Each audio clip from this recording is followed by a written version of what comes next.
we couldn't dream. In a universe with an abundance of possibilities, what's holding you back? Sometimes I don't want to wake up.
Do you remember your dreams? What would life be like if we couldn't dream? In a universe with an abundance of possibilities, what's holding you back? Sometimes I don't want to wake up.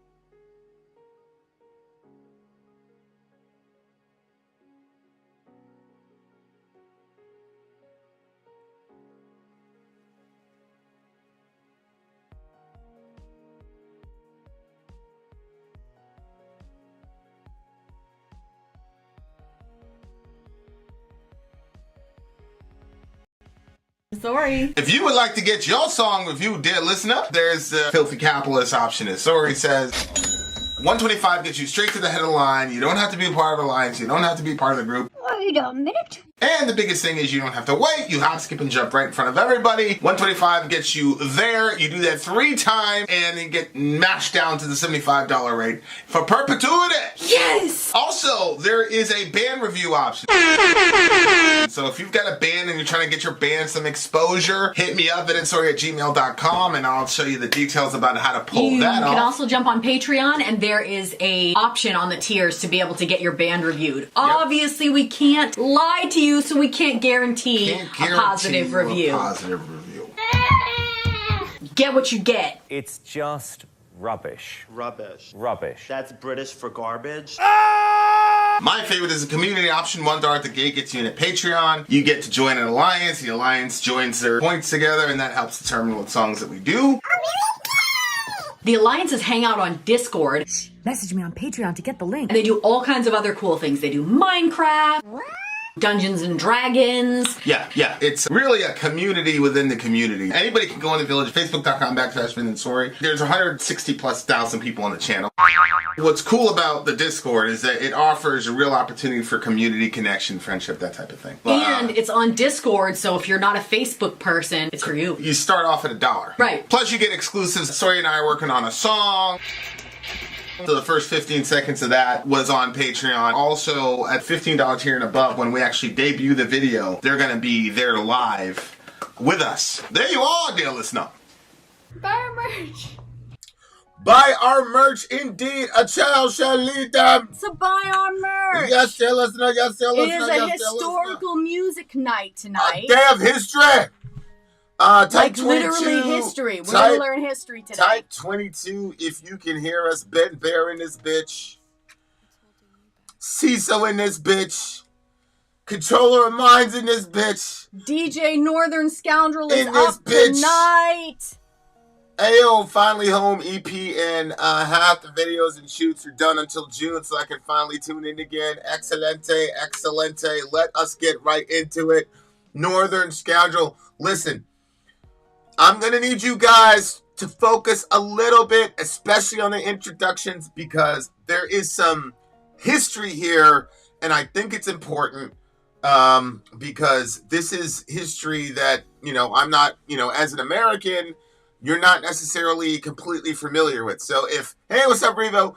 So if you guys can do us this favor and oblige us, that would be great. My voice is a little bit hoarse. I get it. That's all right. We are going to be in this bitch. All right, here we go. All right. So first up, there's a couple pictures that are downloaded. You might want to just throw up one of them now. That's great that you downloaded. Norway National Day. Is that one of them? Hold on. Is that one of them right there? That is one of them. Okay. Is that the first one we're supposed to use? Hold on. All right. Let me check.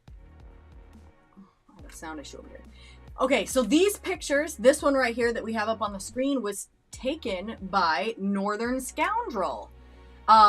This is somewhere in Lofoten, 2011, and well, there's 2 pictures. One of them is, okay, that one is probably, this is part of downtown Trondheim. This is the walkable zone in 2023. Oh, that's one of those cities where, like, everything is in walking distance. Nobody pretty much uses cars. Oh. Remember that makes fat sense. phobia girl was saying that was bad because it didn't consider what if you're too big to walk or something like that. Okay. Oh. So, there you go. That's the before pick. each song, we're going to have, like, a little historical lesson given to us by Northern Scoundrel. First history lesson of the night. Mikey, what's good, baby? We've got, okay, so Northern Scoundrel says, first a historical lesson, then followed by the song. In other words, learning Norwegian history together with music made in Norway. Number one is King. Harold Farhar. Harold Fairhair. Is the monarch who is credited by later tradition as having first unified Norway into one kingdom. According to the sages, he ruled Norway from approximately 1892 to 1930. In 872, after a great victory after the Battle of Harfsjord. Near Stavanger, Harold found himself king over the whole country. The first song is, you want to pronounce this? Oystein, Sunde, Frøken Bibelstripp. The artist can be considered a national treasure in Norway, a wordsmith, and a guitar virtuosus. My father was a huge fan, and I got into him through him. Found a live clip which showcases his showmanship and guitar playing. No lyrics source, but we did find a way to figure out the lyrics. So we do have the lyrics. I sent those to you through text. We got the lyrics. And we are going to check out this song. Let's go. All right, guys, let's go. Here we are back in Norway in this bitch. Very, very happy. Shout out to all my Norwegian people. Song numero uno is Oystein Sunde, featuring Hellbillies, Frøken Bibelstripp. Let's do it. 4 seminarer med en gang.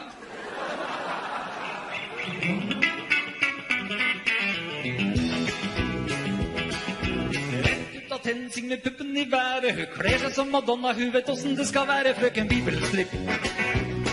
Frøken Bibelstripp. Hun første bekjenner i gospelkoret med kjolesplitten helt opp i hatt og fore. Frøken Bibelstripp. Frøken Bibelstripp. Hun vil at alle menn skal stå i stram i vakt når hun går i noe i nærheten av Evas drakt. Og ukepressen går hun på med dødsforakt. Det er bare være litt på skraveren og vise frem navlen. Og hopp og sprett og tjo og hei og 4 kvister deler seg. Så kommer fotografen og stormende. Hei på deg! Korset rundt halsen, det dingler mellom puppa. Så alle kristne gutter blir helt på tuppa. Frøken Bibelstripp. Frøken Bibelstripp.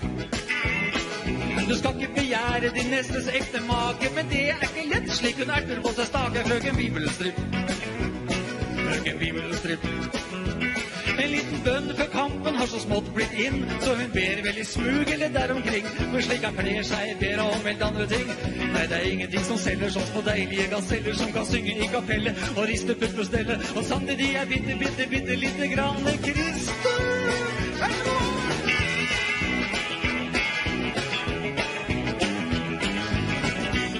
I'm not expecting this.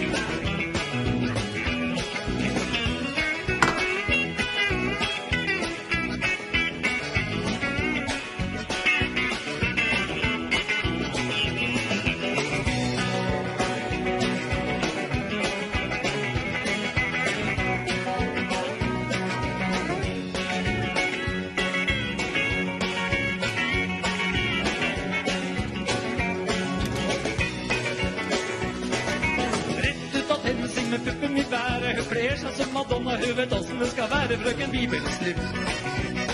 Frøken Bibelstripp. Og denne sangen har hun bedt om, og nå har hun fått den. Så hurra for Moses og Mosedotten. Frøken Bibelstripp. Frøken Bibelstripp. Suck it to me, baby. Frøken Bibelstripp. Suck it to me, baby. Frøken Bibelstripp. Av jord er det kommet til jord, skal det bli. Men i mellomtida får du se på trusa mi. Frøken Bibelstripp.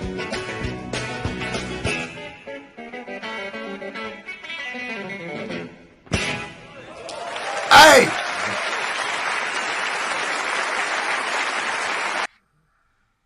Okay, you guys saw that? Holy moly, saw the lyrics? Gajoli. What is going on? So that okay, so full disclosure, Sori showed me those lyrics, what is it, not 24 hours ago? Yeah. When I put them up on ChatGPT and translated them to English, I was like, what is going on? It's a pretty good idea. Hopefully that'll work for all of our Yeah, I think it actually the next time. I think it's gonna work. Shout out to AI. Yep. Right before they take over and destroy us, at least At least we got, At least we They made life a little easier before they destroy us. Yeah, I mean that's how they're gonna do it. All right, so Bibelstripp, which I'm assuming it's gotta be something to do with religion in Germany or religion in Norway or whatever. Yeah, it's satire apparently. But yeah, holy I shit. definitely could see that angle of it for sure. Yeah, it's the lyrics are pretty crazy. I mean, yeah, we're gonna have to get into this, and I'm gonna be looking on the comments side for Northern because I want to see what he says about this stuff. All right, so first and foremost, relative to the musicianship, somebody said bluegrass or whatever. Norwegian bluegrass, dear listener. That's why we should have put up on the screen cap. So good job, Northern, because you got me. Because especially when you put in virtuoso, I was like, all right, we're gonna get some, Yngwie Malmsteen, like the that's a virtuoso. Like I thought we are gonna get a lot of that, and we got Norwegian bluegrass. So first of all, shout out to Northern for faking me out. What did you? Is that what you expected when you heard the song? No. First of all, I didn't know what to expect, to be honest with you, because we're talking, it's Norwegian, so I don't know what their stuff sounds like. And I don't even know if this is like traditional Norwegian sound. But this sort of had a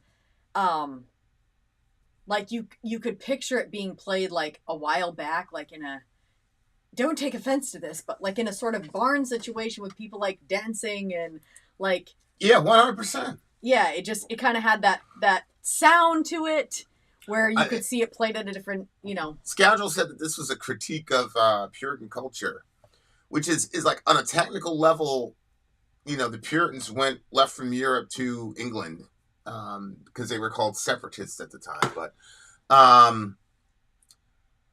straight out of Ten Sing with her breasts in the air she dresses. I don't know if like Ten Sing is kind of like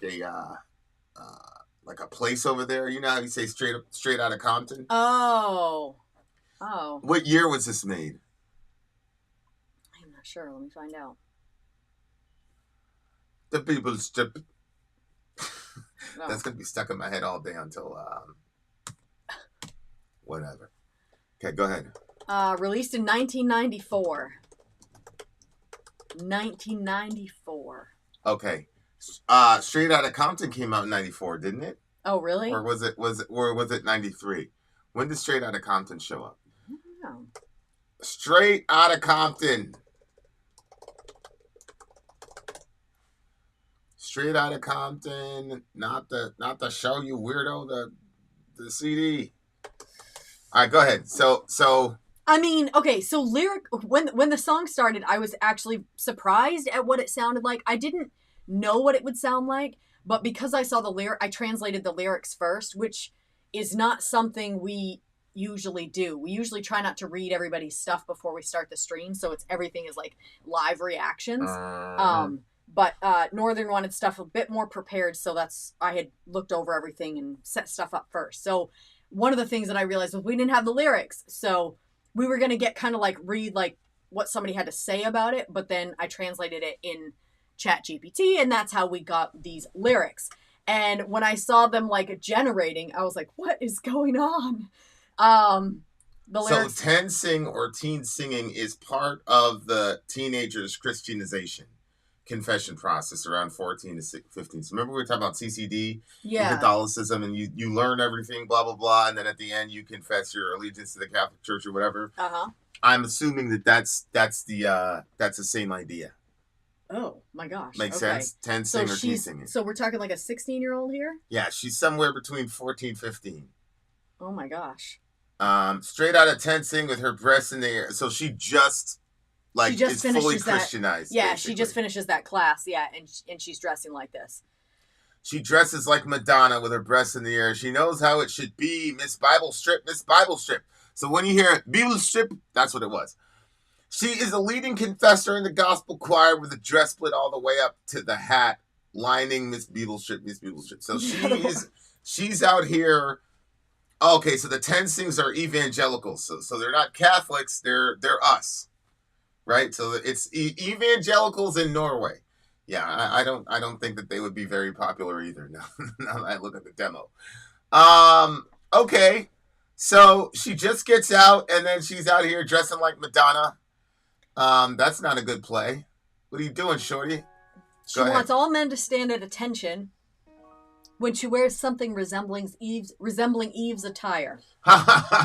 And she faces the weekly... Eve was naked. I'm assuming that it's saying she wants all men to stand at attention when she's naked. Well, Eve's attire was, I mean, there was also the leaves, so she was like just barely covered.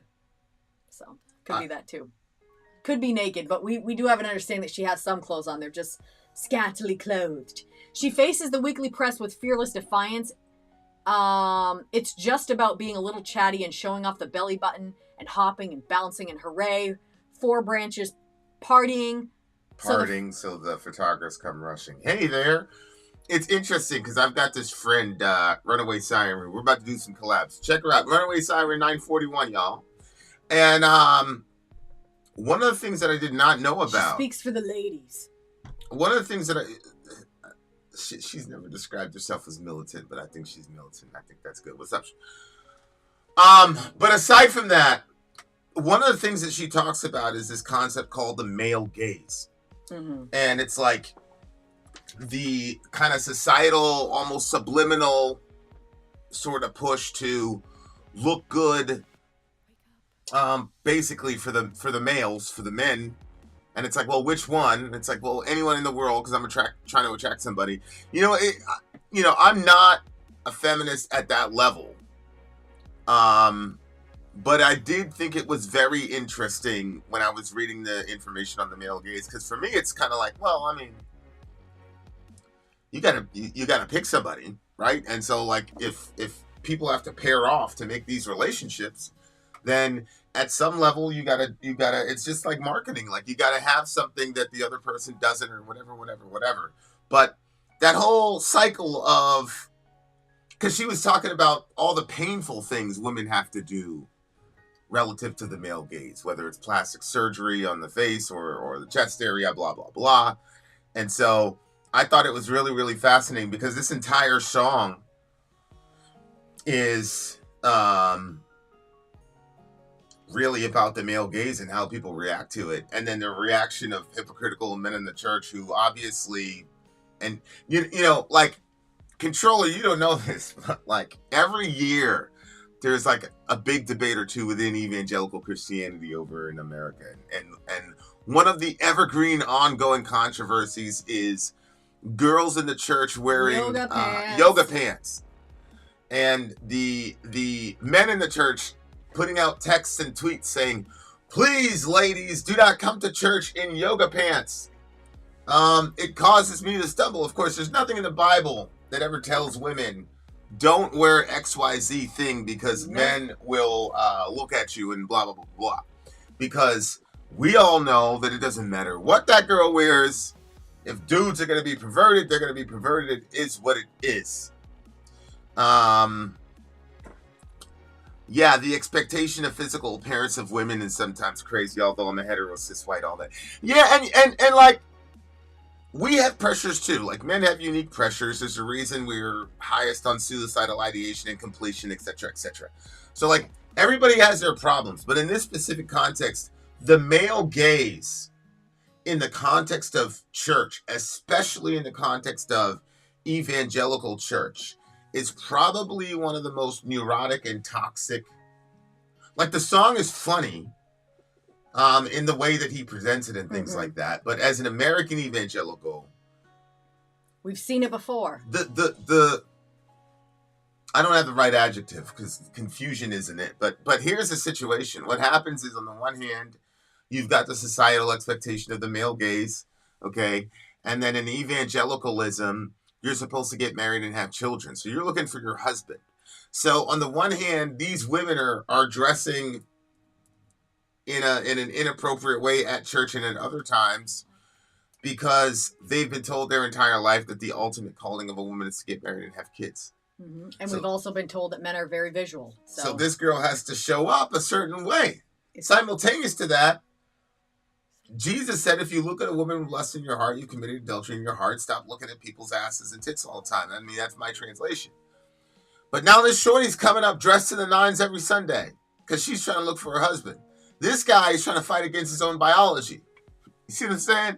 So shorty shows up in the thing. Like, he's supposed to say, as a man, no, I have the power to override my biology. That's the entire point of fasting, right? The point of fasting is your stomach, your brain, whatever you think it is talking to you, is saying, hey, we need to feed this guy. And you're saying, no. So what happens is the girl comes in, and instead of exercising that self-control, he gets lusty as hell.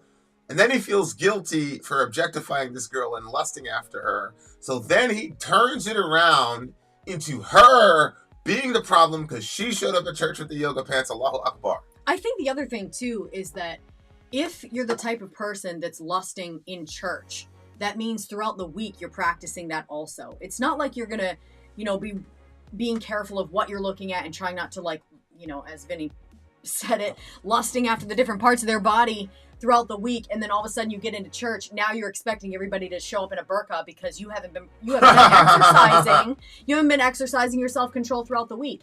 So if people are exercising self-control throughout the week, then when you get in church, it's going to be, possibly a little bit easier. Because you'll have a fighting chance. Yeah, you have a fighting chance, and you have the point of church is for, community, but it's also about your spiritual development, and it's about together as a community reaching toward God together. So the fact that people are so distracted by the physical in a spiritual environment means you have work to do. And, obviously it would be good if we come to the point, like the Bible doesn't say that a woman has to dress a certain way. It doesn't give us any of those things. The only thing that it says about a woman's attire is that we're not supposed to spend so much money on our physical appearance because, there's people to take care of, and there's the poor and stuff like that. So when it talks about modesty and you read it in the context of that passage, it's talking about, it talks about braided hair, which nowadays we think, well, you can just do a simple braid, but they used to do these elaborate braid systems that cost a lot of money. And so it's essentially, if you spend all of that money on yourself, how are you taking care of the people around you? It's not talking about how low is your shirt, how high is your skirt. And specifically in First Peter, he talked about,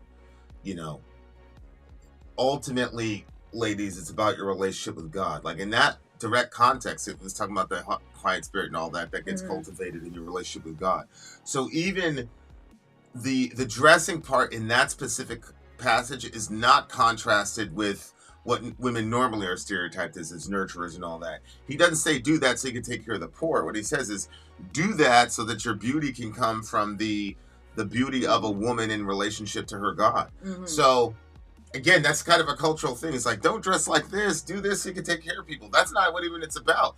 Peter actually goes to the girls and says, there's a self-motivation here that has nothing to do with dudes. It's just you and God.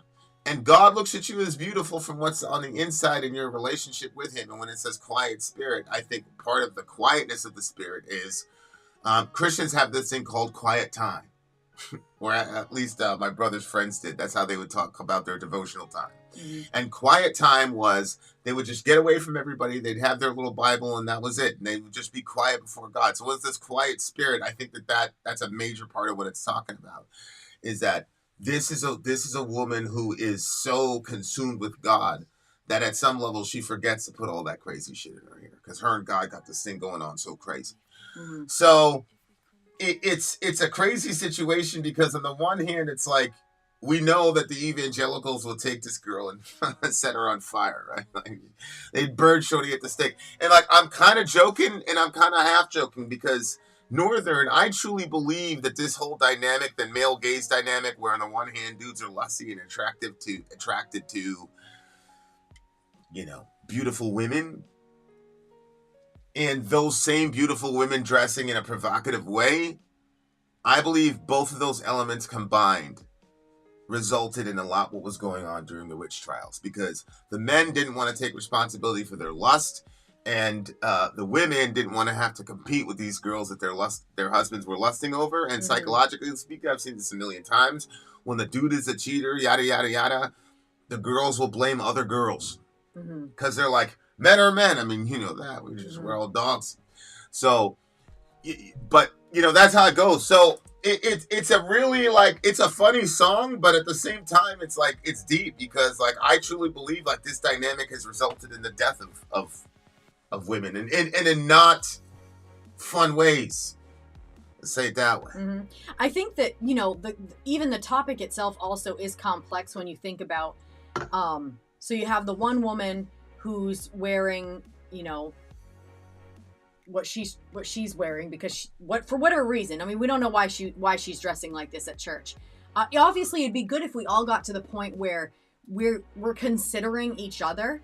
So, you know, everybody has to consider each other in a different way. So, for instance, the man has to consider that, yeah, she's a young woman and she's looking for a husband, and so she's presenting herself in a way that she believes is, maybe she feels that that's her strongest point. So she's like, let me put this out there. Obviously, if you're a great cook, it's not like you're going to be like, let me pass out cookies in the middle of church. Right. You know, so really the only thing that she has when she gets there, if she doesn't understand that if you want a godly man, then he's looking for a godly woman. So the depth of your relationship with God is ultimately what he's looking for. But men are also visual. So obviously, if Shorty looks good, that's good too. So, you know, understanding what she's doing and why she's doing it, while at the same time, from the perspective of the young girl, recognizing that, I mean, it does make me uncomfortable that the song is about somebody so young. Like, we're talking about a 16-year-old. That's, you know, pedophilic in nature, in my opinion. If it was like an 18-year-old, then it's like, okay, she's older. I don't know. It depends on how old these people are. The song isn't saying that dudes are jumping on her. It's just saying that she's doing that. Well, yeah, but it says, hold on.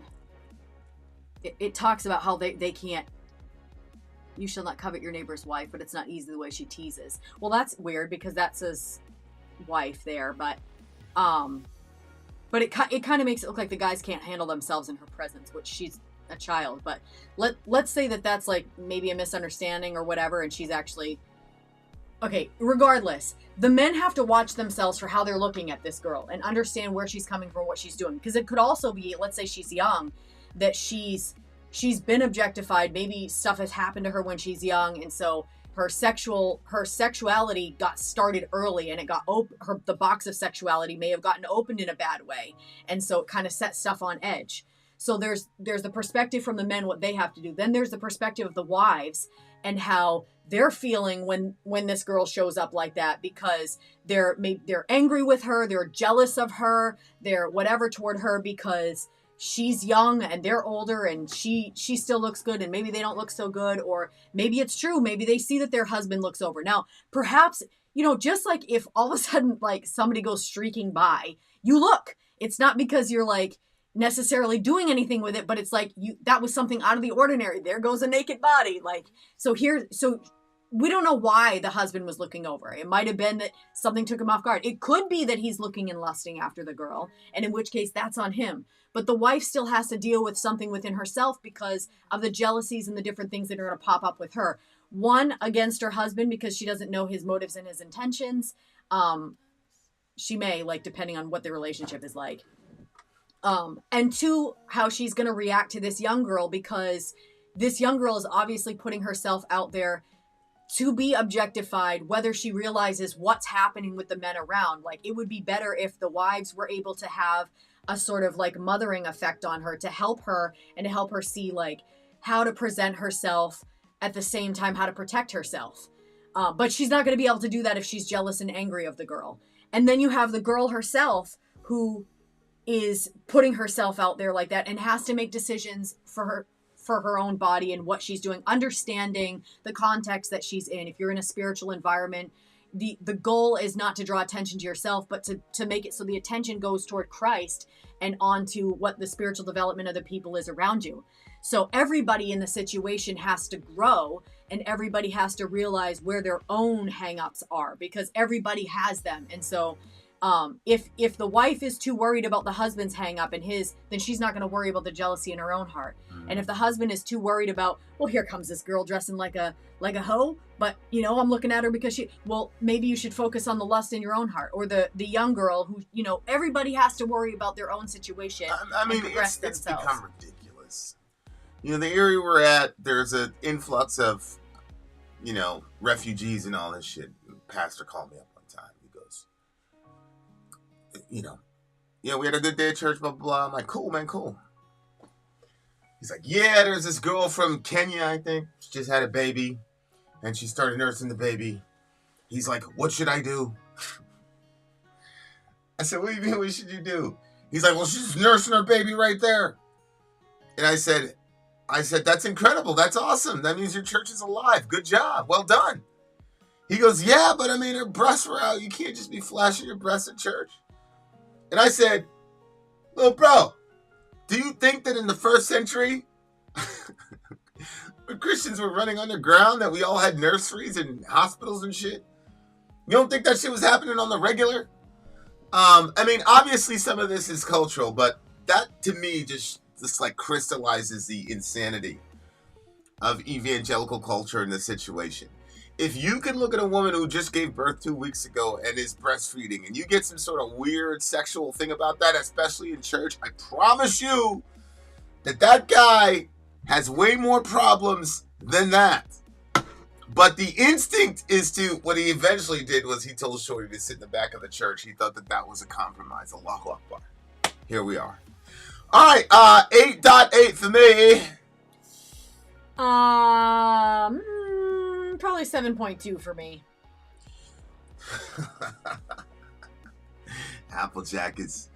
Applejack, you need to repent of your androidism, and then you won't have these problems. History of Norway and other places. When we come back, commercial break. We'll be right back. Be right back. Bytt out. Sori out. Go. Northern Scoundrel in this bitch. I'm Bytt. I'm Sori. If you would like to get your song reviewed, dear listener, there's the filthy capitalist option. As Sori says, 125 gets you straight to the head of the line. You don't have to be a part of the alliance. You don't have to be part of the group. Wait a minute. And the biggest thing is you don't have to wait. You hop, skip, and jump right in front of everybody. 125 gets you there. You do that 3 times, and you get mashed down to the $75 rate for perpetuity. Yes! Also, there is a band review option. So if you've got a band and you're trying to get your band some exposure, hit me up at itsori@gmail.com, and I'll show you the details about how to pull that off. You can also jump on Patreon, and there is a option on the tiers to be able to get your band reviewed. Obviously, we can't lie to you, so we can't guarantee a positive review. Get what you get. It's just rubbish. Rubbish. Rubbish. That's British for garbage. My favorite is a community option. $1 at the gate gets you in at Patreon. You get to join an alliance. The alliance joins their points together, and that helps determine what songs that we do. The alliances hang out on Discord. Message me on Patreon to get the link. And they do all kinds of other cool things. They do Minecraft, Dungeons and Dragons. Yeah. It's really a community within the community. Anybody can go in the village, facebook.com/Sori. There's 160,000+ people on the channel.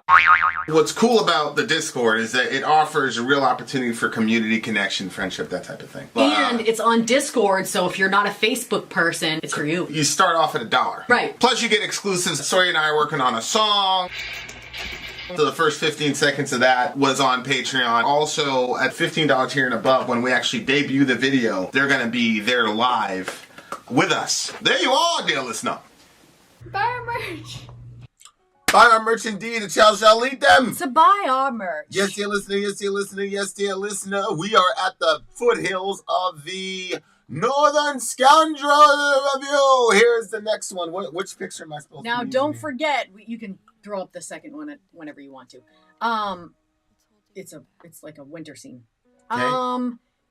Don't forget, we have a history lesson before each song. So here is our second history lesson. Olaf II Haraldsson, 995. I'm sorry, this is a little here. Olaf II Haraldsson, circa 995, 29 July to 1030, has traditionally been seen as leading the Christianization of Norway, but modern historians generally agree that Olaf was inclined to violence and brutality. Surprise, surprise. And note that earlier scholars often neglected this side of his character. It seems that, like many Scandinavian kings, of course, Olaf used his Christianity to gain more power for the monarchy and centralize control in Norway. Olaf swiftly became Norway's patron saint. Bishop Grimkettle performed his canonization only a year after his death. The cult of Olaf.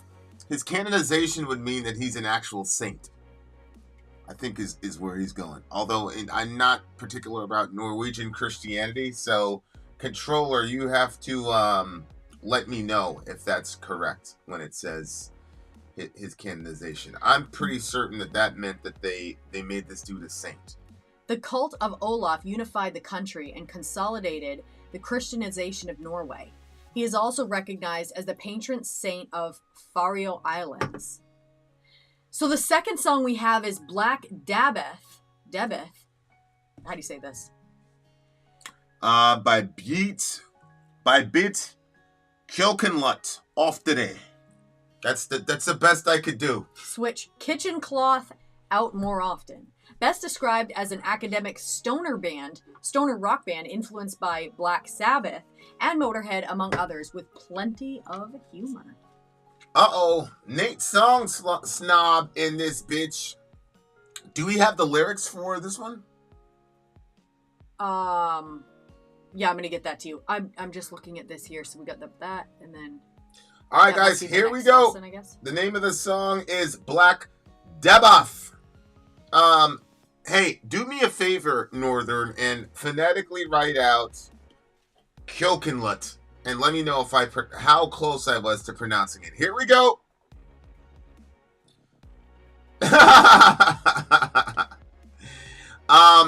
Also, Obama was also probably the first one to, in our community, use the internet as well. Applejack. Hold on, guys. I just did all this stuff and put all this work on my computer. Let me get rid of it. QuickTime Player. That's gone. All right, here we go. Here's the song. Everybody put your thinking caps on. Downloads. Black Debbath. Let's go.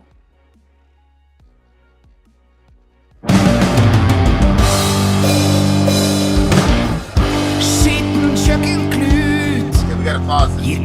Pause. Where's my... I need that, no. It's right here. Right over there. Stand by, dear listener. Stand clear of the closing doors. Please, maybe you can talk to the people. I'm trying to get this thing set up here. This is weird because, like, it literally is talking about a dirty dishcloth at the beginning. Really? Dirty dishcloth is, like, literally the first line. But, I didn't catch it in those lyrics I just sent to you. Sometimes a good night's sleep and a good nap helps us out, Jet. If you can't sleep, we're here for you. Yep. If you want to sleep, then please do that and do not feel guilty about abandoning the crew. Right. If you We'll get be back sleepy, here. take a rest. We'll be back here mañana, don't worry. All right, here we go. Oh, he said it at the same time. Shout at the same time. Here we go, guys. Here's this band. Let's do it. I'll get the lyrics at some point. I'm starting from the beginning. I'm sorry. Okay, here's a timestamp. 43:25. Oh, good call. 43:25. And we can... Skitten kjøkkenklut gir grobunn for dårlig hygiene. I'm sorry, guys. This is too important. I got to get these lyrics. I'm sorry. I have to get these lyrics. Please stand by. 43:20. Oh, we'll change that a little bit. Okay. Yeah, let's just get... What? Can you pass me the lyrics? I already sent them to you. They're in your okay. Your text messages there. All right, guys. Give me un momento. Dirty dishcloth. Wait, what?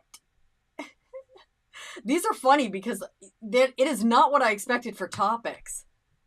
When we started. Well, it's a metaphor. Northern is going to walk us through the metaphor. Okay. Well, we'll see. We'll see. We'll be the judge of that if it's a metaphor or not. All right. You guys, we could do a random anytime that there's a break. We can do a random Ask Me Anything. So you guys can just shoot away. Ask us whatever you want. There's also this picture that Vinny put up here is actually somewhere in Lofoten, 2011. Lofoten? Hopefully I'm saying that right. It's a cool looking. Look at those mountains. My screenshot folder is gone. Jeez. It's not that one though. Just talk to the people. All right. I am sorry, guys, but I got to get these lyrics. You guys can't half step on these lyrics. All right, guys, here we go. Here we go. All right, that's good. Okay. Let's put these mountains into the background a little bit, and then we're off. Thank you for your patience, Northern. Here we go. Let's start again. These guys are going to start immediately, so if you're following along, there's the lyrics. Provide is the first word. Let's do it now. 45:29 for the time. Skitten kjøkkenklut gir grobunn for dårlig hygiene, og derfor bør den byttes hyppig. Og bris godt opp før den henges til tørk, og benken bør holdes ren og ryddig. Oh yeah. Klut med stygge flekker kan du putte i en kjele med kaldt vann.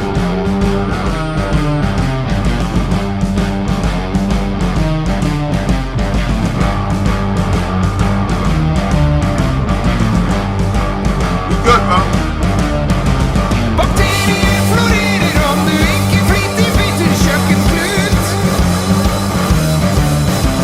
I verste fall kan du bli syk på sengeliggende hele uken ut. En tommelfingerregel er å aldri putte kjøkkenklut i bed. Og ei heller benytte den til rengjøring av toalett og hud.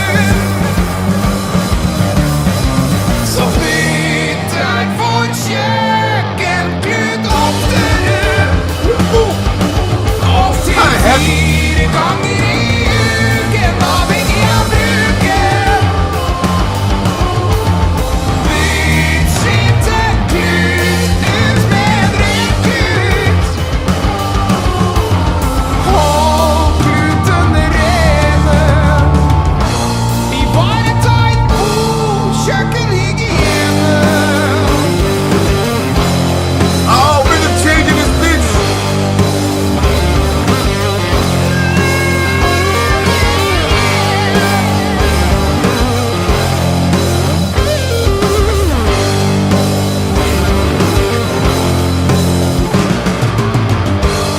Ok, hør her. Klut med bakterier besudler alt det den kommer i kontakt med. Takk med. Bord, benk, hånd eller gryte. Beste botemiddel er hyppig klutbytte. Noe som at sted kommer et godt hygienemessig utbytte. Oh yeah. Klut med stygge flekker kan du legge i en bøtte med potetvann.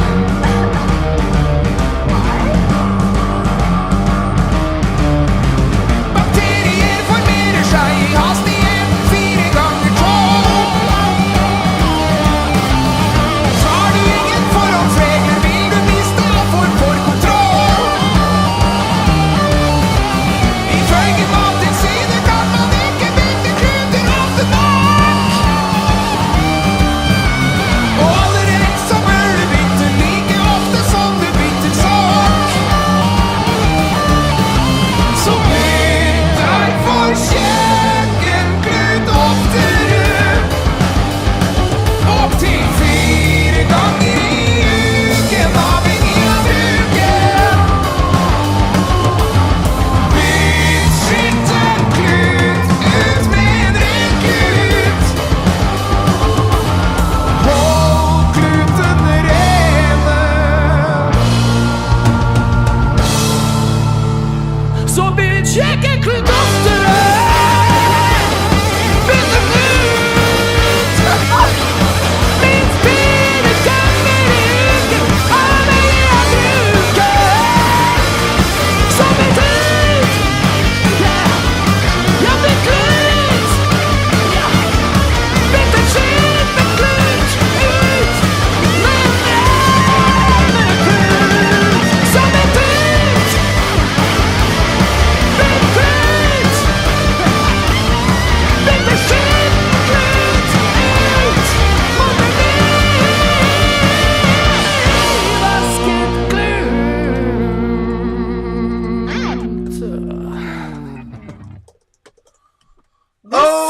Okay, first and foremost, Oh my goodness. I'm upset at this singer because, well, let me see if I should be upset. Northern, does this band do anything in English?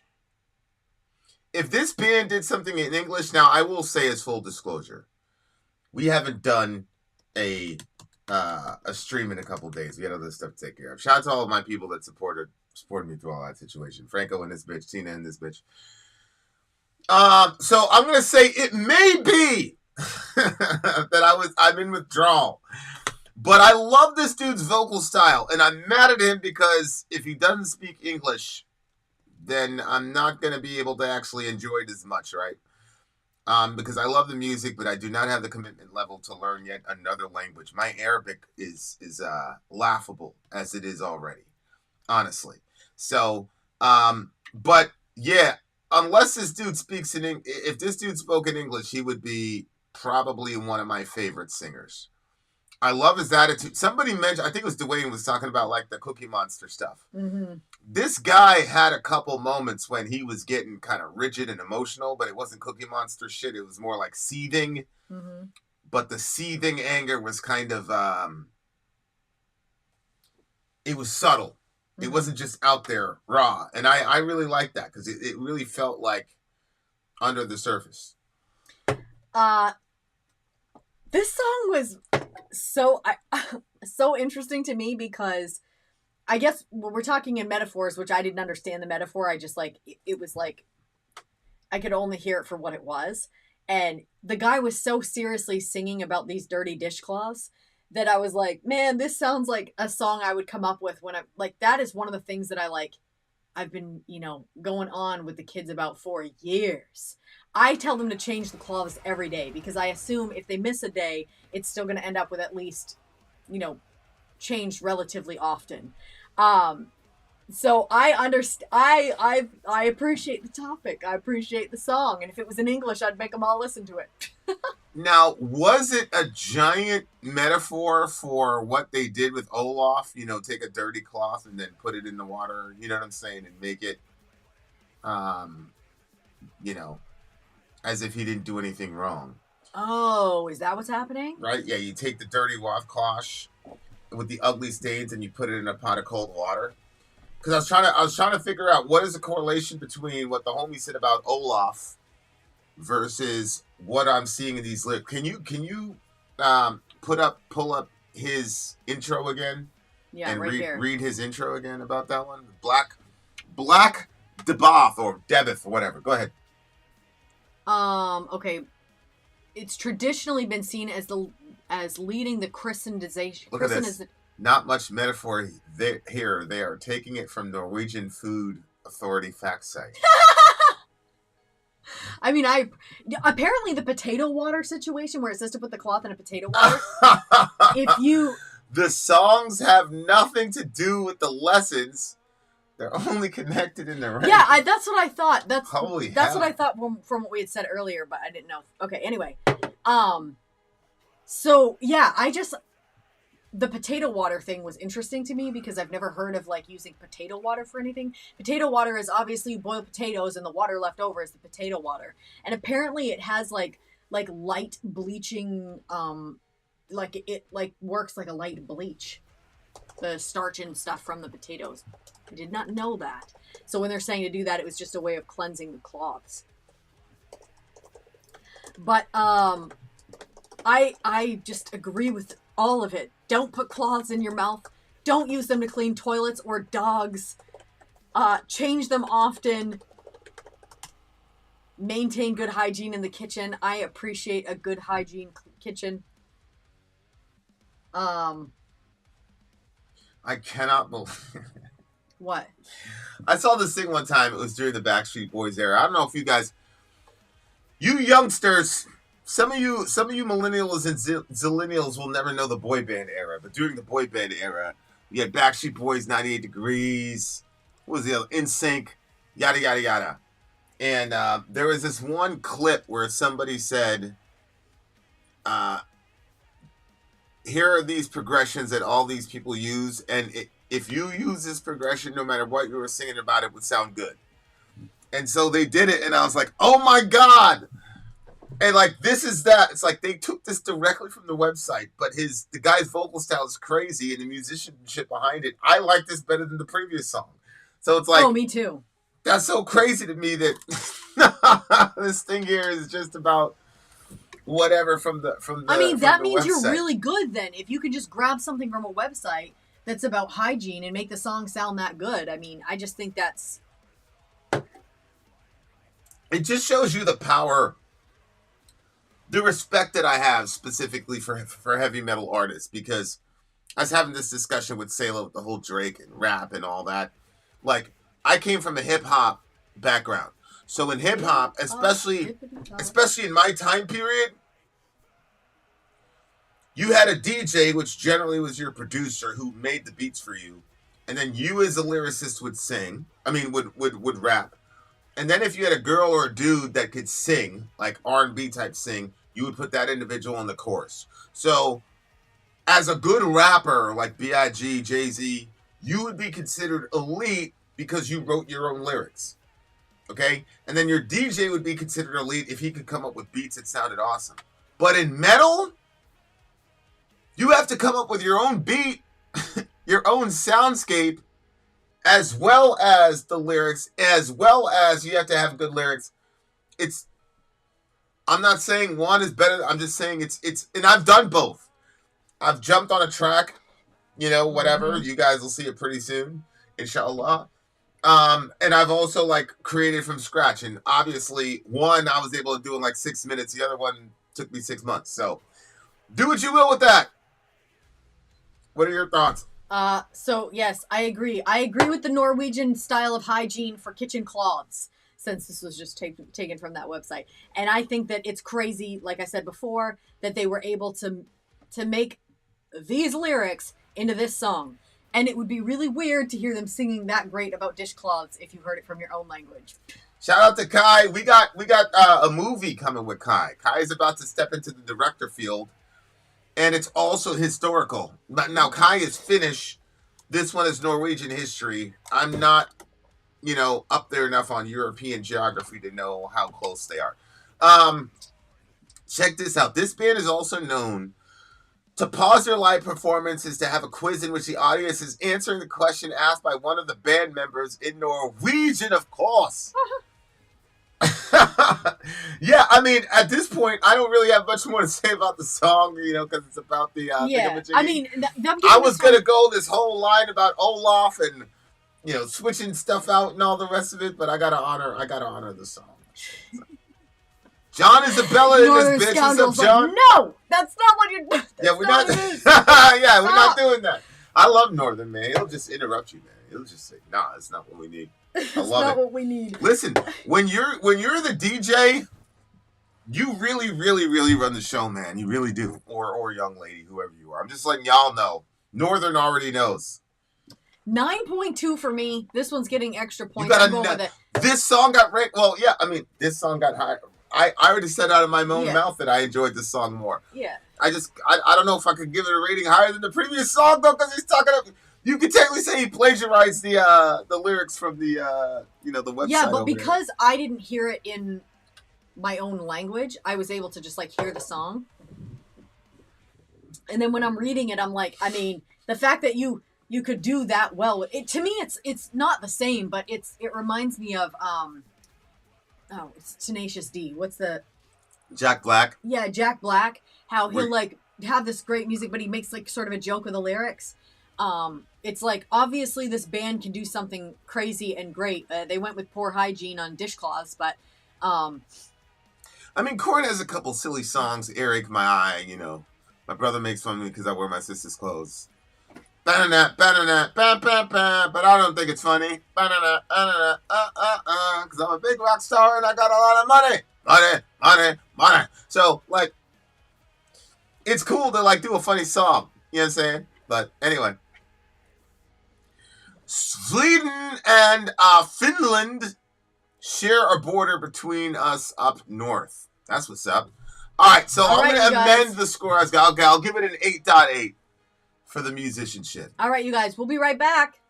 Is Green Jelly the band that did Little Pig, Let Me In? Yep. Pretty sure they are. They I are. was in conversation with the dude for months to do an interview. He's like, yo, when we going to do this interview, bro? Blah, blah, blah, blah, blah. But I had all this stuff going on. Another one. All right, commercial break on the other side of the break. We'll be right back. Northern Scoundrel in this bitch. Tina Bonita in this bitch. John and Isabella in this bitch. Then out. Sori out. Gone. I'm Vin. I'm sorry. If you would like to get your song reviewed, dear listener, there's the Filthy Capitalist option. As Sori says, 125 gets you straight to the head of the line. You don't have to be a part of the alliance. You don't have to be part of the group. Wait a minute. And the biggest thing is you don't have to wait. You hop, skip, and jump right in front of everybody. 125 gets you there. You do that 3 times, and you get mashed down to the $75 rate for perpetuity. Yes! Also, there is a band review option. So if you've got a band and you're trying to get your band some exposure, hit me up at itsori@gmail.com, and I'll show you the details about how to pull that off. You can also jump on Patreon, and there is a option on the tiers to be able to get your band reviewed. Obviously, we can't lie to you, so we can't guarantee a positive review.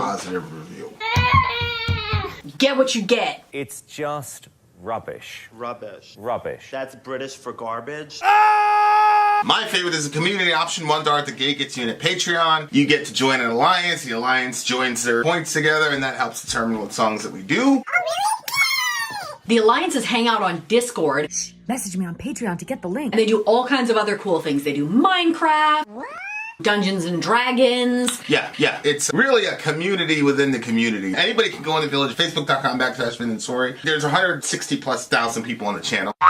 What's cool about the Discord is that it offers a real opportunity for community connection, friendship, that type of thing. And it's on Discord, so if you're not a Facebook person, it's for you. You start off at $1. Right. Plus you get exclusives. Sori and I are working on a song. So the first 15 seconds of that was on Patreon. Also, at $15 tier and above, when we actually debut the video, they're going to be there live with us. There you are, dear listener. Buy our merch. Buy our merch indeed. To buy our merch. Yes, dear listener. Northern Scoundrel has been my homie for a while on this channel, man. Northern Scoundrel, I feel like, is the closest to me psychologically over there. Well, I wouldn't put that on me. But intellectually, and in the way, or the sunnah, or the path that Scoundrel goes through to get to the conclusions is very, very familiar to me. Shout out to Northern Scoundrel. All right, here we go. Song number 3. Please listen, dear listener. All right. You know, we as Americans, blah, history class, civics, you know, we believe because we're objectively the greatest country in the world that we only need to know our own history. That's not true. I've been pretty fascinated here. Like, for example, I've got an Olaf. Here's the timestamps. 103, 102.58, actually, if we're being technical. There will be timestamps in these videos, dear listener. So I'm going down an Olaf rabbit hole because of the historical thingamajiggy that he just gave me here. Now, dear listener in the audience, we're about to read you something pertinent to the history of the great people of Norway. But that doesn't necessarily mean that the songs or the lyrics therein are going to be necessarily related in any way, shape, or form. Okay, having said that, let's go. Let's talk about song numero 3. All right, song number 3. I sent you the lyrics too. You can. Denmark. This is the historical lesson. Denmark, Norway Union. The 3 kingdoms, Denmark, Norway, and Sweden, united in the Kalmar Union in 1397. Sweden broke out of this union and re-entered it several times until 1521, when Sweden finally left the union, leaving Denmark, Norway. In 1537, Denmark invaded Norway and annexed it. In doing so, he removed Norway's equal status that was held during the Kalmar Union and instead what's this? Where? This one. Relegated Norway to be a Danish puppet state. Lasted until 1814. Yikes. The 3rd song is... Hey, you want to pronounce this too? Maktkamp. Tastaturkriger. Krieger probably means church. Well, I think this is power or struggle, keyboard warrior. keyboard warrior. Got you. Hard. Oh, I see. Yeah, because Kampf is my struggle. So it would be Maktkamp, and then you've got Tastaturkriger, which would be keyboard warrior. Mm-hmm. This is a hard rock. That sounds like church too, though. Hard rock, hardcore band. Saw them live last year, and they were fire, says Northern Scoundrel, thus deserving a spot here. Let's check them out. All right, boys and girls, let's go. Now, is this song pertinent to the situation? Because just because it might be pertinent to the situation doesn't mean it actually is. Northern will fill us in, and while he's filling us in, we are going to be listening to some rock and roll. Let's do it. Let's check it out. Top.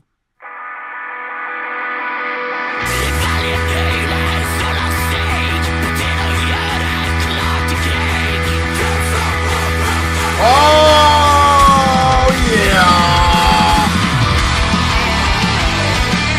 Yes! Give me some fucking energy!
Whoa!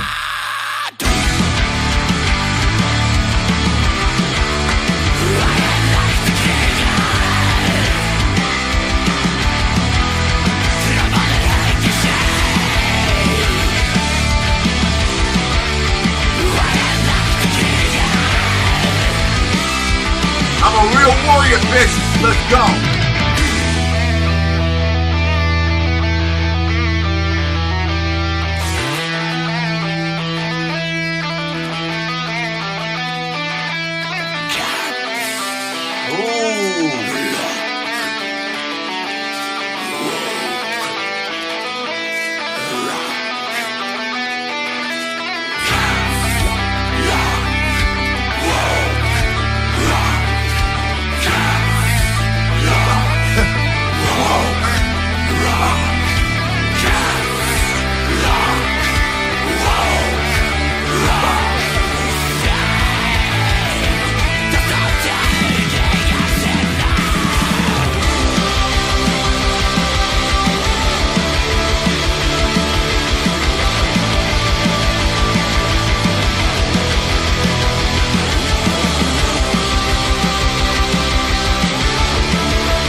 Singing the hymn of the keyboard warrior. There it is. Talk that shit, brother minister. Yeah. Oh my God, Finally, I cannot tell you how much I love something. this freaking song. I love this song. We disappeared and we reappeared, you losers. The keyboard warrior. All shalt know my key, Tourette's. Oh my God. Shout out to all my atheist friends. Cap, lock, roar, woke, rock. Never enough. Speaking of keyboard warriors, shout out to all my atheist friends out there in the Christians versus Atheists debate channel. So I used to be part of this group called the Christian versus Atheist debate channel. Oh gosh. It was me, Johnny Haas, the homie Seth, Matt Adams. Haas used to jump on, hello, atheists. Haas was this like redneck dude from like Tennessee. Adams, I think, is from Ohio. Then you had your boy Vincent. And then Seth was off in the, he was on base, I think, in North Carolina, all that shit. And we went in there. I'm not going to lie to y'all. We terrorized them atheists, bro. I mean, it finally ended when nobody else would come to. We put the boys in a blender. We would put the boys in a blender, and then Haas would come on with this smile. He'd say, hello, atheists. And he'd always trigger them because Haas would put out this, like, I'm just some redneck. I don't know what I'm talking about. And it's like, oh, he's an ignorant ass, white ass redneck. We gonna mix this boy up. And the people that had the misfortune, in my opinion, of all of us in that crew, Haas was the most dangerous. And like he would just blend these boys up. So one time I said, I don't believe that any of you on this forum particularly are atheists at all. And the guy said, what are you talking about, Finn? Blah, blah, blah, blah, blah. I hate when Christians do this, blah, blah, blah. If we say we're atheists, we say we're atheists. I'm like, no, I believe there are probably people out in the world that really believe that shit, but none of them in this room. And he said, what are you talking about? I said, listen, bro, I sat through a 15-minute video of this dude who truly and totally believes that fairies are actually real, like that they have physical ontology in our universe in space-time. And I watched the 11-minute video because I was extremely fascinated by it. Lo and behold, there is a fairy, not support group, but a fairy group. There's a bunch of them on Facebook. And I said, I've never been to one of them. I saw them, and I clicked, and I read some comments, and I said, you know what? I've never been here before, and I'm out, because these people are really talking about this shit. Like, this shit is real. And I don't believe that fairy tales are real, okay? And so I'm not going to join a debate forum about the virtues or lack thereof of believing in a fairy, okay? Because I don't believe in fairies, and I think people who do believe in fairies are crazy. I said, but here you are in the atheist chat, fighting like mad, doing all the keyboard warrior stuff for extended periods of time for a belief system that you say is equivalent to fairy stories. And you know what they always say? Well, the fairy people aren't affecting legislation, blah, blah, blah, blah, blah, blah, blah. To which I would reply, what is the name of your congressman? Because that phone call will have a lot more impact on public policy than you hanging out in a chat room on Facebook with people from God knows where. Facts. Nobody goes onto those forums and says, I'm going to turn this guy from a theist to an atheist so that we can have better voting practices. Stop it! You're lying ass! You don't know the name of your congressman, then you are not debating me because of the political ramifications of atheism or theism. Stop it. You're a keyboard warrior. You're angry at God because, for valid reasons, probably. And on top of that, you want to be in a forum where other people share your unbelief so that you can be confirmed in it because you're doubting your doubts. That's why you go to those forums. And that's why they would say they hate me. There was a vote to cancel me from the platform. And they didn't do it. And every single time I was up, they were zeroed in listening. I just don't buy it. I do not buy keyboard warrior atheism. I don't buy it. you're wasting hours of your, I mean, these people, not gonna lie, I mean, we were there for about 3 years. The group of people that would follow us around, the atheists, I mean, and by the way, I mean, people converted over time. Like, there was one guy, and I told him, I said, you're gonna, and sure enough, a year later, he's on the team, and he's running his own channel right now, and he's talked to Matt Della, all these giant people, and like, you know, like, people are jumping ship from the whole whatever. But I love this. The musicianship in this song was incredible. It really was. Incredible. They did such a great song. This is such a great song. Especially, I mean, the topic is I think important. It's the way that they were going about it too. Like, take hold on your weapon, your keyboard. No one can hold us behind a firewall. Mostly known as the father of the incels. I'm hammering down on the cork with the spacebar. Father of the incels? Yeah. Is that only? Yeah. There it is. Yeah. I am a real warrior, shouting out loud, I am a real warrior! Like, I don't know, it was just... Yeah, this is my bro Kev. He's like, I don't care what y'all believe in. Kev ain't gonna be in no atheist chat for 3 years, spending hours a day trying to fuck with me over you know, the teleological ramifications of whether or not God exists. He don't care. I do think that, like, I'm not somebody who frequents comment sections very often. Like, I do our comment section sometimes, but...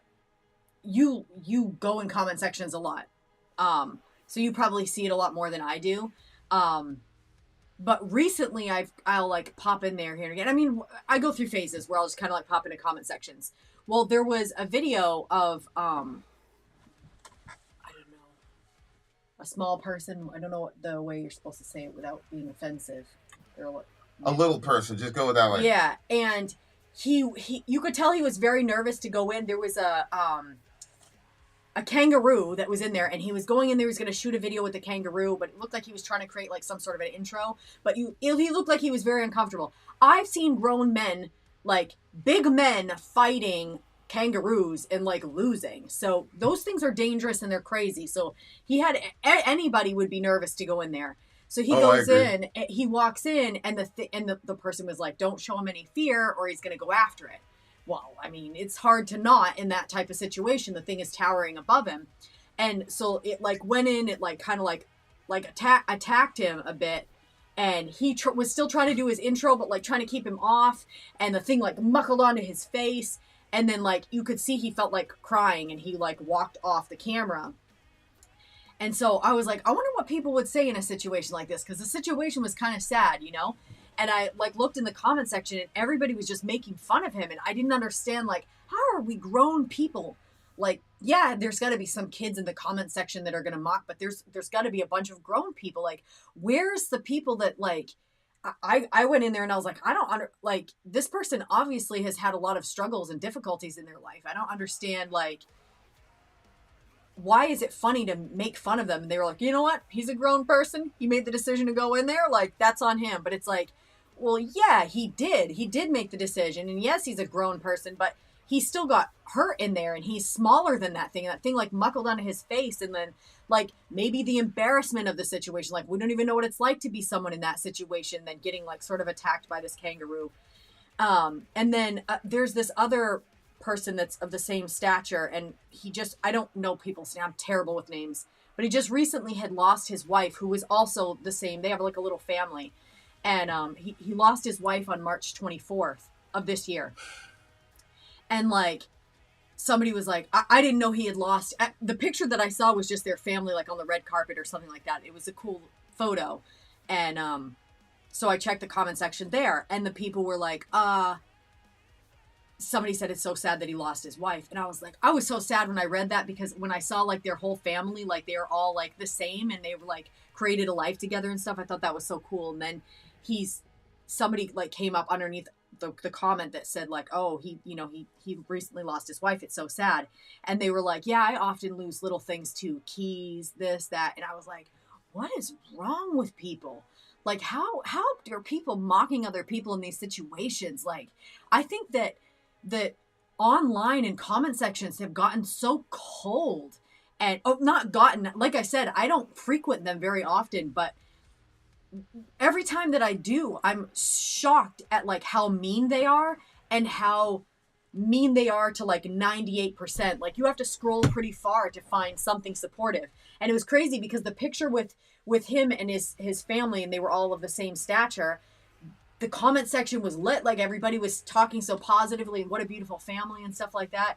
But then when it came to his loss, then people were making jokes. It's like, oh, I've lost little things too. I just can't believe like how, so like this whole keyboard warrior thing, like I think that there's a sense... BC goes, how does this have anything to do with the song?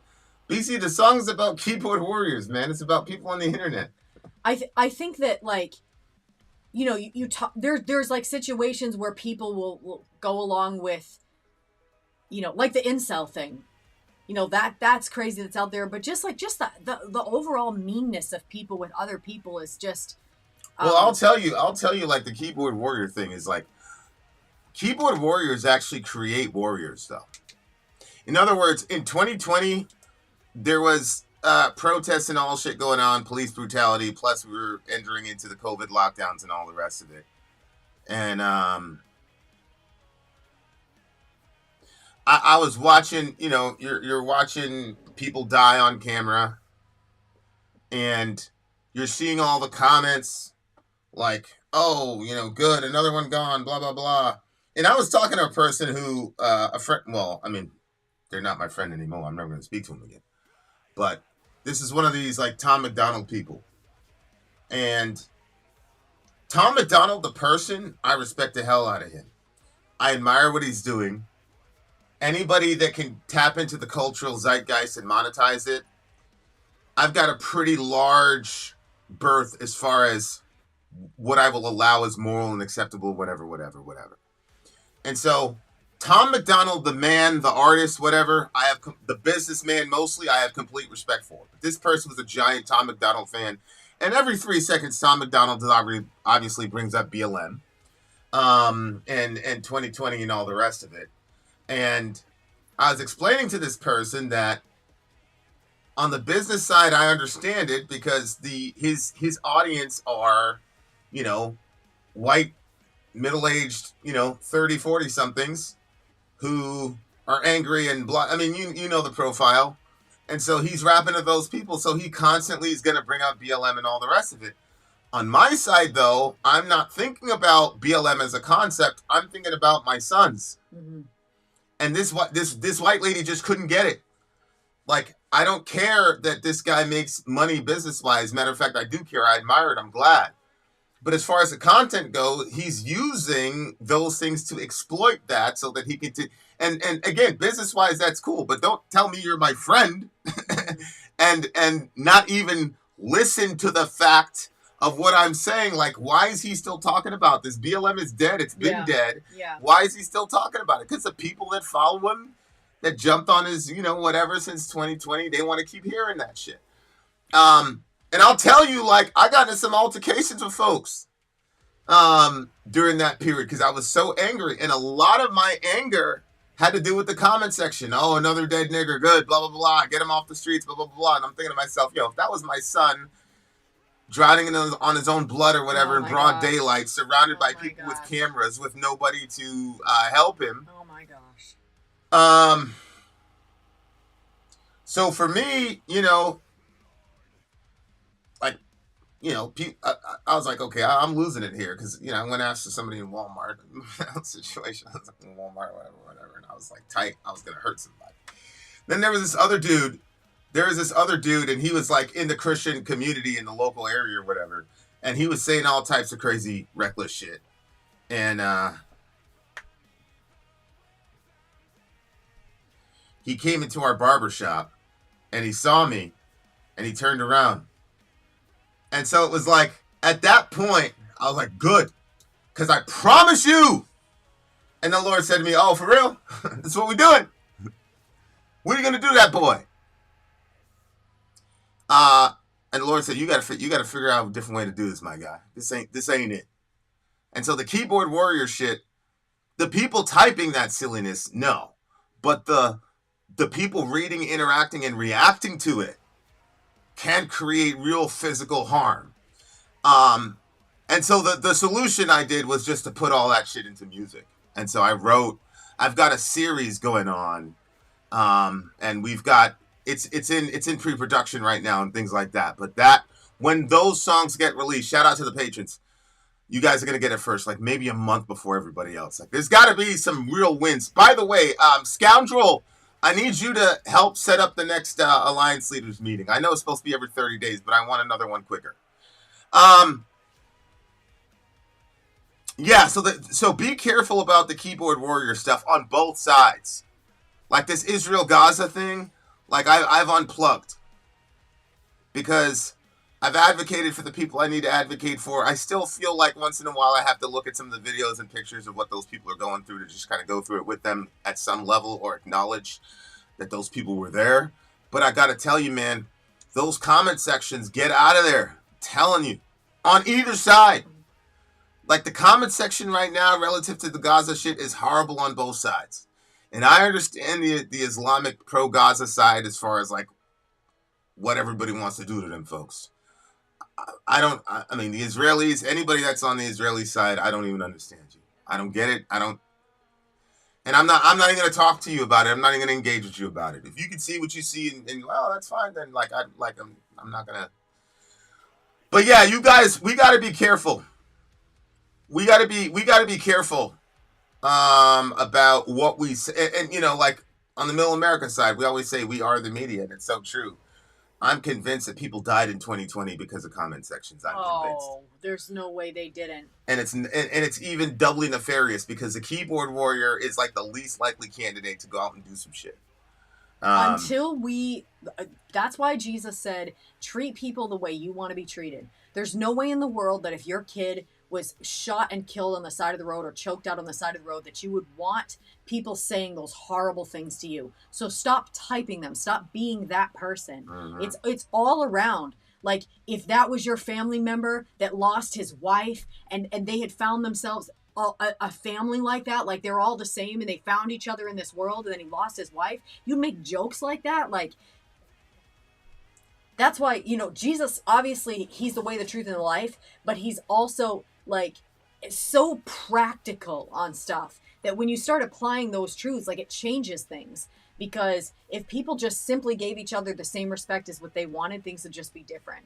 But those comment sections are horrible. I can't believe it. I wanted to like read some of them to kind of gain an understanding of like human nature and like where is the thought process of like the world and stuff. But I was so discouraged after just that little bit of time. Like I got sad. Like I was so sad like seeing people making jokes about somebody's situation. I mean, the woman, it's only been a couple of months since she passed away. And he was saying, the husband, I guess, is saying how he misses her hugs and stuff. It's like, man, like in the face of all that, you'd make jokes about your keys and small things. Like I don't know, man. Yeah, I mean, and you know, I got to tell you, because there's a running debate on this channel about the concept of original sin. I'm like, I don't know, man. You look at a comment section after any tragedy, you're going to have to believe in original sin at some point. There was a LGBT nightclub that got shut up like a year and a half ago. And of course, this pastor puts up this sermon about how they deserved it. We should put them on an island and do it again, blah, blah, blah, blah, blah, blah. And I'm like, I jumped in. I thought he was going to get rocked. Obviously, the secularists wanted to cancel him. But I thought he was going to get rocked in that comment section. And he did, bro. He did not get rocked in that comment section. He really, truly didn't.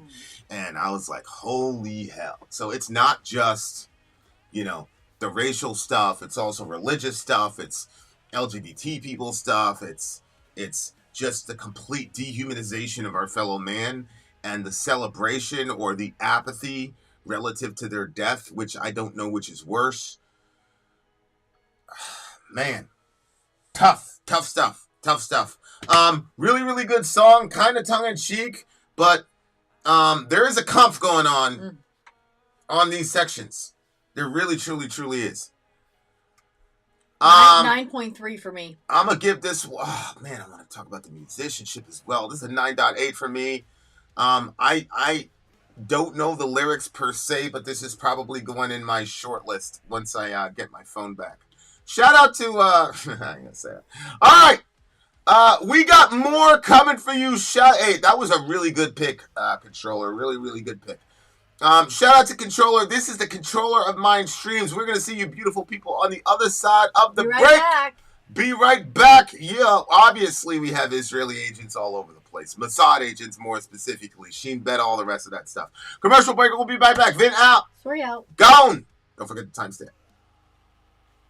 I'm Vin. I'm sorry. If you would like to get your song reviewed, dear listener, there's the Filthy Capitalist option. As Sori says, 125 gets you straight to the head of the line. You don't have to be a part of the alliance. You don't have to be part of the group. Wait a minute. And the biggest thing is you don't have to wait. You hop, skip, and jump right in front of everybody. 125 gets you there. You do that 3 times, and then get matched down to the $75 rate for perpetuity. Yes! Also, there is a band review option. So if you've got a band and you're trying to get your band some exposure, hit me up at itsori@gmail.com, and I'll show you the details about how to pull that off. You can also jump on Patreon, and there is a option on the tiers to be able to get your band reviewed. Obviously, we can't lie to you, so we can't guarantee a positive review. Get what you get. It's just rubbish. Rubbish. Rubbish. That's British for garbage. My favorite is the community option. $1 at the gate gets you in at Patreon. You get to join an alliance. The alliance joins their points together, and that helps determine what songs that we do. The alliances hang out on Discord. Message me on Patreon to get the link. And they do all kinds of other cool things. They do Minecraft, Dungeons and Dragons. Yeah. It's really a community within the community. Anybody can go in the village, facebook.com/Vin and Sori. There's 160,000+ people on the channel. What's cool about the Discord is that it offers a real opportunity for community connection, friendship, that type of thing. And it's on Discord, so if you're not a Facebook person, it's for you. You start off at $1. Right. Plus you get exclusives. Sori and I are working on a song. So the first 15 seconds of that was on Patreon. Also, at $15 tier and above, when we actually debut the video, they're going to be there live with us. There you are, dear listener. Buy our merch. Buy our merch. To buy our merch. Yes, you're listening. Yes, you're listening. Yes, you're listening. We're in the midst of the stream relative to Norway. Here we go. We get to... This is our little historical lesson that we start each song with. 1814, Norway created its own written constitution, second oldest in the world after the American Constitution. The election started in February of 1814 in Kristiania, now Oslo, in order to draft the Norwegian Constitution. The assembly gathered at the manor house at Eidsvoll. Can you just start? Just go ahead. And became known as the Men of Eidsvoll. I think that's Eidsvoll. Eidsvoll Virginian would be the Men of Eidsvoll. But I'm butchering that Eidsvoll pronunciation, I'm sure. They convened at the manor on the 10th of April. Convened, yeah. Oh, sorry. They convened at the manor on the 10th of April. The Constitution was written during 5 weeks of the spring of 1814. It was ratified by the Assembly on May 14th and signed the following day. The latter day is now celebrated as the Norwegian Constitution Day. Negative aspects. There was a blanket ban on Jewish presence in Norway since 16 expelled. The ban persisted until 1851. I wonder why. Timestamp. I've already put it. I wonder why. Why what? Just because they're Jewish, or what's the situation? Like, we understand why Hitler was doing what he was doing, what was going on over in Norway in regards to the expulsion of the Jews. Okay, Bokassa. The ending starts today is the name of the song. Norwegian power trio Bokassa fuse riffs and groove from stoner rock with punk rock and metal into their self-proclaimed stoner punk. All right, let's check it out. All right, guys, here we go. Let me get rid of this stuff here, so that we stop having all this latency. All right, we've got the lyrics, Stoner we've got rock, the song, we've got the lyrics. We've got our history lesson. Let's go. Bokassa, the ending starts today. Let's do it. Mm-hmm.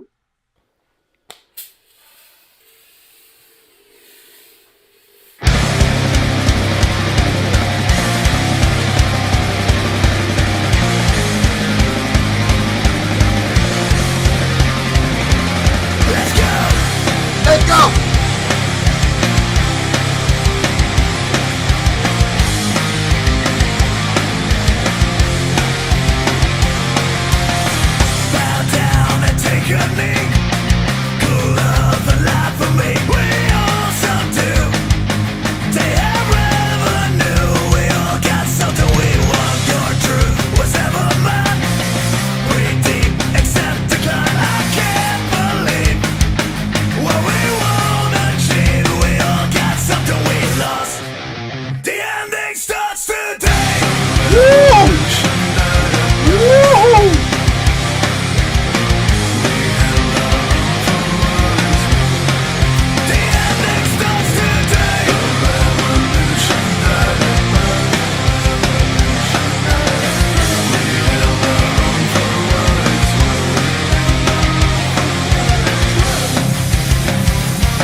I don't do this, but I gotta hear that part again. I'm sorry, Northern. I'm sorry. Don't be angry at your boy. I gotta hear that part again. Tell your neighbor till the hangman is done. They must atone. Tell on your neighbor till the hangman is done, and save your own. Holy hell! I gotta hear that again. I'm sorry.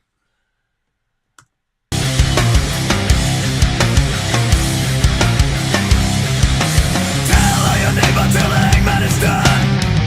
They must atone.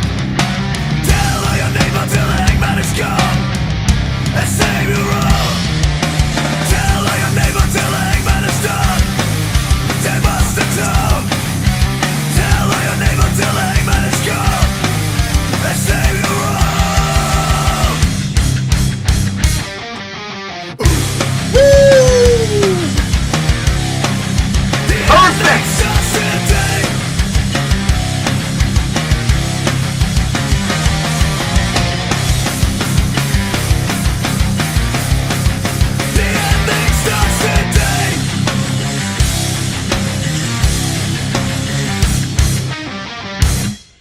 Oh, wow. My That's a good one. God!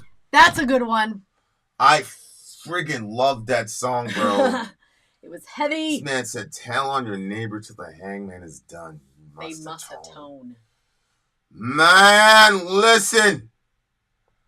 Man, listen. Okay, go for it, Ya Rasul. First of all, this one was heavy. And did you think that there was elements of it that kind of sounded like punk? Oh, yeah, definitely. Yeah. And it had the punk spirit in there for sure, really calling out the government, society, capitalism, whatever you want to call it. Go ahead. You want to go? About to go off you. No, you can go off. I mean, the ending I thought was the betrayal aspect and stuff like that. But let's start at the beginning because I don't have the lyrics. Yeah, the whole tell on your neighbor thing. That part was interesting. It like gave me flashbacks of America post 9/11. It was if you see something, say something. Yeah. And it introduced this thing where it was like I get it because we're dealing with terrorism and all of us were kind of like, we realized that the country is so big and we have so many landmarks and so many important places where people coagulate that it created all this paranoia.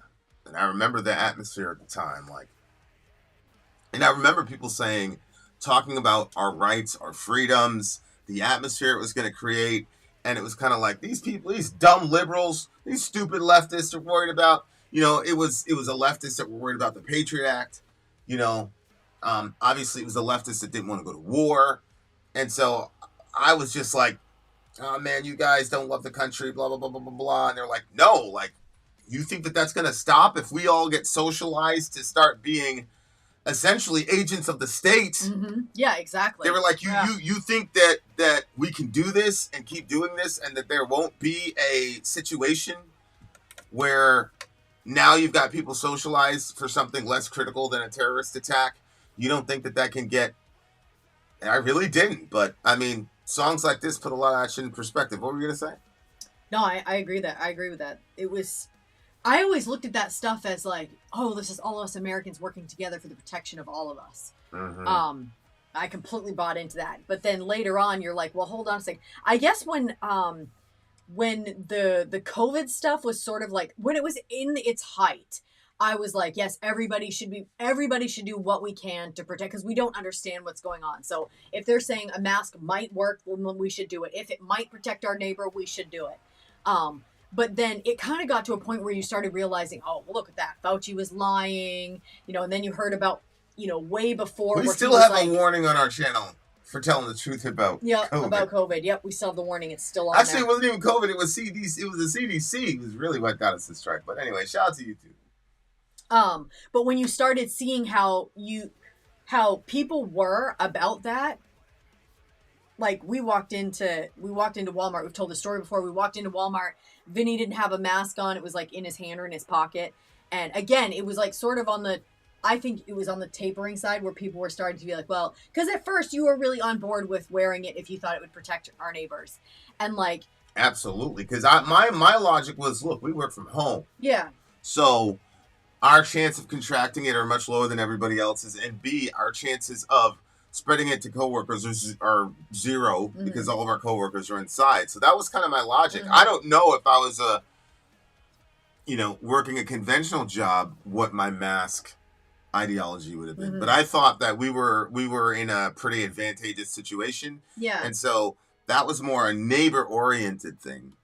At the time though, they were making it sort of like this test as to whether or not you were a free thinker, blah, blah, blah, blah, blah, blah. Yeah, it became a lot of different things. But I guess what was like the real eye-opener for me was, I'm not shitting on Walmart produce workers, because obviously we need positions of people working everywhere so we can all be able to purchase our produce. But this woman, came out aggressively toward Vin about the mask. Where is your mask? Show it to me. Like, it reminded me, the energy was the same as when I was in private schools and those teachers had their authority hat on and they were like they were obsessed with their authority and the way that they would treat us as kids, and we were kids. What were we going to do? But it was weird to see a woman that doesn't even have a position in the store. She's not even a manager of the store. But she felt she had some right to tell a grown man, show me your mask, prove this to me. It was very weird, very uncomfortable. The situation was weird. So, when I guess that sort of opened my eyes to saying, wait a minute, everybody policing everybody doesn't actually work, because you're asking people that are mentally ill, people that are not seeing the situation rightly, people that are seeing the situation from their vantage point and not taking in all the facts. A lot of times people are not doing active and present research. I mean, even in school, the books that we used in school were old books, sometimes even 10 years old. So we were never really up on the latest sciences and the latest whatever. We're accustomed to holding on to old information and bringing it forward into the now. So when you see that, you're like, okay, there's a whole bunch of people that won't do their research, that won't be up on the information. If everybody was up on the information, then it might be a little bit different. But still, I think having having the entire it's like an entire police force where the people police each other. You've deputized the entire town. Yeah. And people are crazy when they get authority. I mean, you've seen those situations where they have it's a prison and they take all of the prisoners and they split them in half randomly and they give authority to half and they leave the other half prisoners. And it doesn't take long before the ones in authority start getting crazy with the prisoner. When they're like, you're a prisoner too. Like, how did you get such a swollen head in such a short amount of time? Such a good point. Yeah, it's a crazy situation and it's inevitably going to fail, so. Bow down and take a knee, cool off, and lie for me. We all subdue, they have revenue. We all got something we want. Your truth was never mine. Breathe deep, accept decline. I can't believe what we won't achieve. We all got something we lost. The ending starts today. The revolution died at birth. We held our own for what it's worth. The ending starts today. The revolution died at birth. We held our own for what it's worth. This is kind of like a ultimate concession that the powers that be are going to remain the powers that be. You know, not all stories have happy endings, obviously. Right. Snowflake dystopia is our utopia. That's such a good line. All the snowflake people. So the term snowflake was really big about 8 years ago with the term SJW. Mm-hmm. And it was a term that right-wingers at the time were using to insult left-wingers because left-wingers, quote-unquote, needed safe spaces. I think the safe spaces thing is an example where you take a valid phenomena and then stretch it to credulity so that it becomes ridiculous. Because black people know this, like, you know, sometimes you need to be around your people. And so, like, I've got a show where, like, the show is my safe space. Mm-hmm. And I have no issue with that. But, like, it got to the point, especially with our LGBT friends, where it was like, you say one thing wrong, blah, blah, blah, the pronoun thing, blah, blah, blah, it's the end of the world. And so, like, they jumped on that. But it was very fascinating to me, like, watching Ben Shapiro. And he mocked people for years. He mocked people's dead for years. We had that active shooter in Vegas. And now it becomes obvious why he had this attitude. But we had an active shooter in Vegas that killed like 50 people, injured like 400 people. And Jimmy Kimmel came on. And Jimmy Kimmel couldn't get past his monologue. Because the only right emotion in not 24 hours from the death of 50 of the people in your country at the hands of another one of your countrymen, breaking down on national TV is the only appropriate response. And Ben Shapiro got up on there and mocked dude. And now we know that if a Palestinian all the way across the world would have done that to an Israeli, Mr. Shapiro would not be mocking anybody for having a breakdown when they're reporting that news. Mm-hmm. So when it says snowflake dystopia is our utopia, there's a lot of ways you can look at it. But it was like when Shapiro was in his utopian existence, everybody was a snowflake who had any sort of sensitivities or feelings. Mm-hmm. But now because something happened to his folks, massively provoked, by the way, now all of a sudden he wants TikTok gone. Yeah. Now all of a sudden he wants TikTok gone. But I love it because he exposed himself. He has no loyalty to this country, and the people he represents have no loyalty to this country. And I'm looking down on his you know, in his little thingy, and people are saying, man, go back to Israel. And I'm like, all those times we heard go back to Africa. When me and my family, we've paid prices for this country. We didn't come here to exploit this country. We've paid heavy prices for this country. And I did go back to Africa because my country sent me there. But yeah, that line there is that line is crazy. That's a crazy line to me because it's like, And, you know, I made, you know, I talked about this in the Keyboard Warrior thing. I made the same mistake. You know, I jumped on Shapiro's thingy-majiggy, and I was like, it's like, that motherfucker, he gets ratioed every single time on Twitter, and I love it. And the Lord was like, yeah, just like he was a hypocrite for mocking the snowflakes and all the rest of it. You're a hypocrite for saying, because I used to say, I don't give a fuck how small these people are or whatever. I'm not one of these people that says if you're gay, you can't say anything about the gay experience or whatever. I don't believe that. You can. But you have to know that while you're talking, you're not really in their situation. So what they would have to say 9 times out of 10 should outweigh what you have to say. And that's kind of my algorithm. And so my whole thing was like, man, these LGBT people trying to live. The whole gay pride thing and all that, a lot of that is just about they've been suppressed their entire time, told to be ashamed of themselves, blah, blah, blah. And so I know what it's like to be a minority and need to be once in a while around your people to the exclusion of other people. I understand what that's like. So I had a real deep attempt to try to understand people on the, quote, SJW safe space side. And I was... You know, I was obviously angry at the way that they were being treated by the right, because the right mostly is comprised of evangelical Christians, of which I'm a part. So, and I've always said that those are my people. I'm going to live and die with them. I'm not associated with them. Those are my family. So my family is doing something that, in my view, I believe is Christ-like, un-Christ-like, and societally destructive. And honestly, nationally suicidal. Because when you're at the top of the hill, everybody else is trying to get at you. And the only way to maintain that supremacy is not to bomb the living shit out of other countries and say, see, this is what we'll do to you. Yeah. The way to make sure the empire continues is for us to be unified. And for our enemies to say, you know, it's like the Japanese. They said, you know, if we went on land, every American has a gun in his house. And we were united. There are some Americans now. There are some Americans now that'll pay for tickets for really bad people. Like Abu Bakr al-Baghdadi, for example. To help them escape because you didn't want to give certain people a W.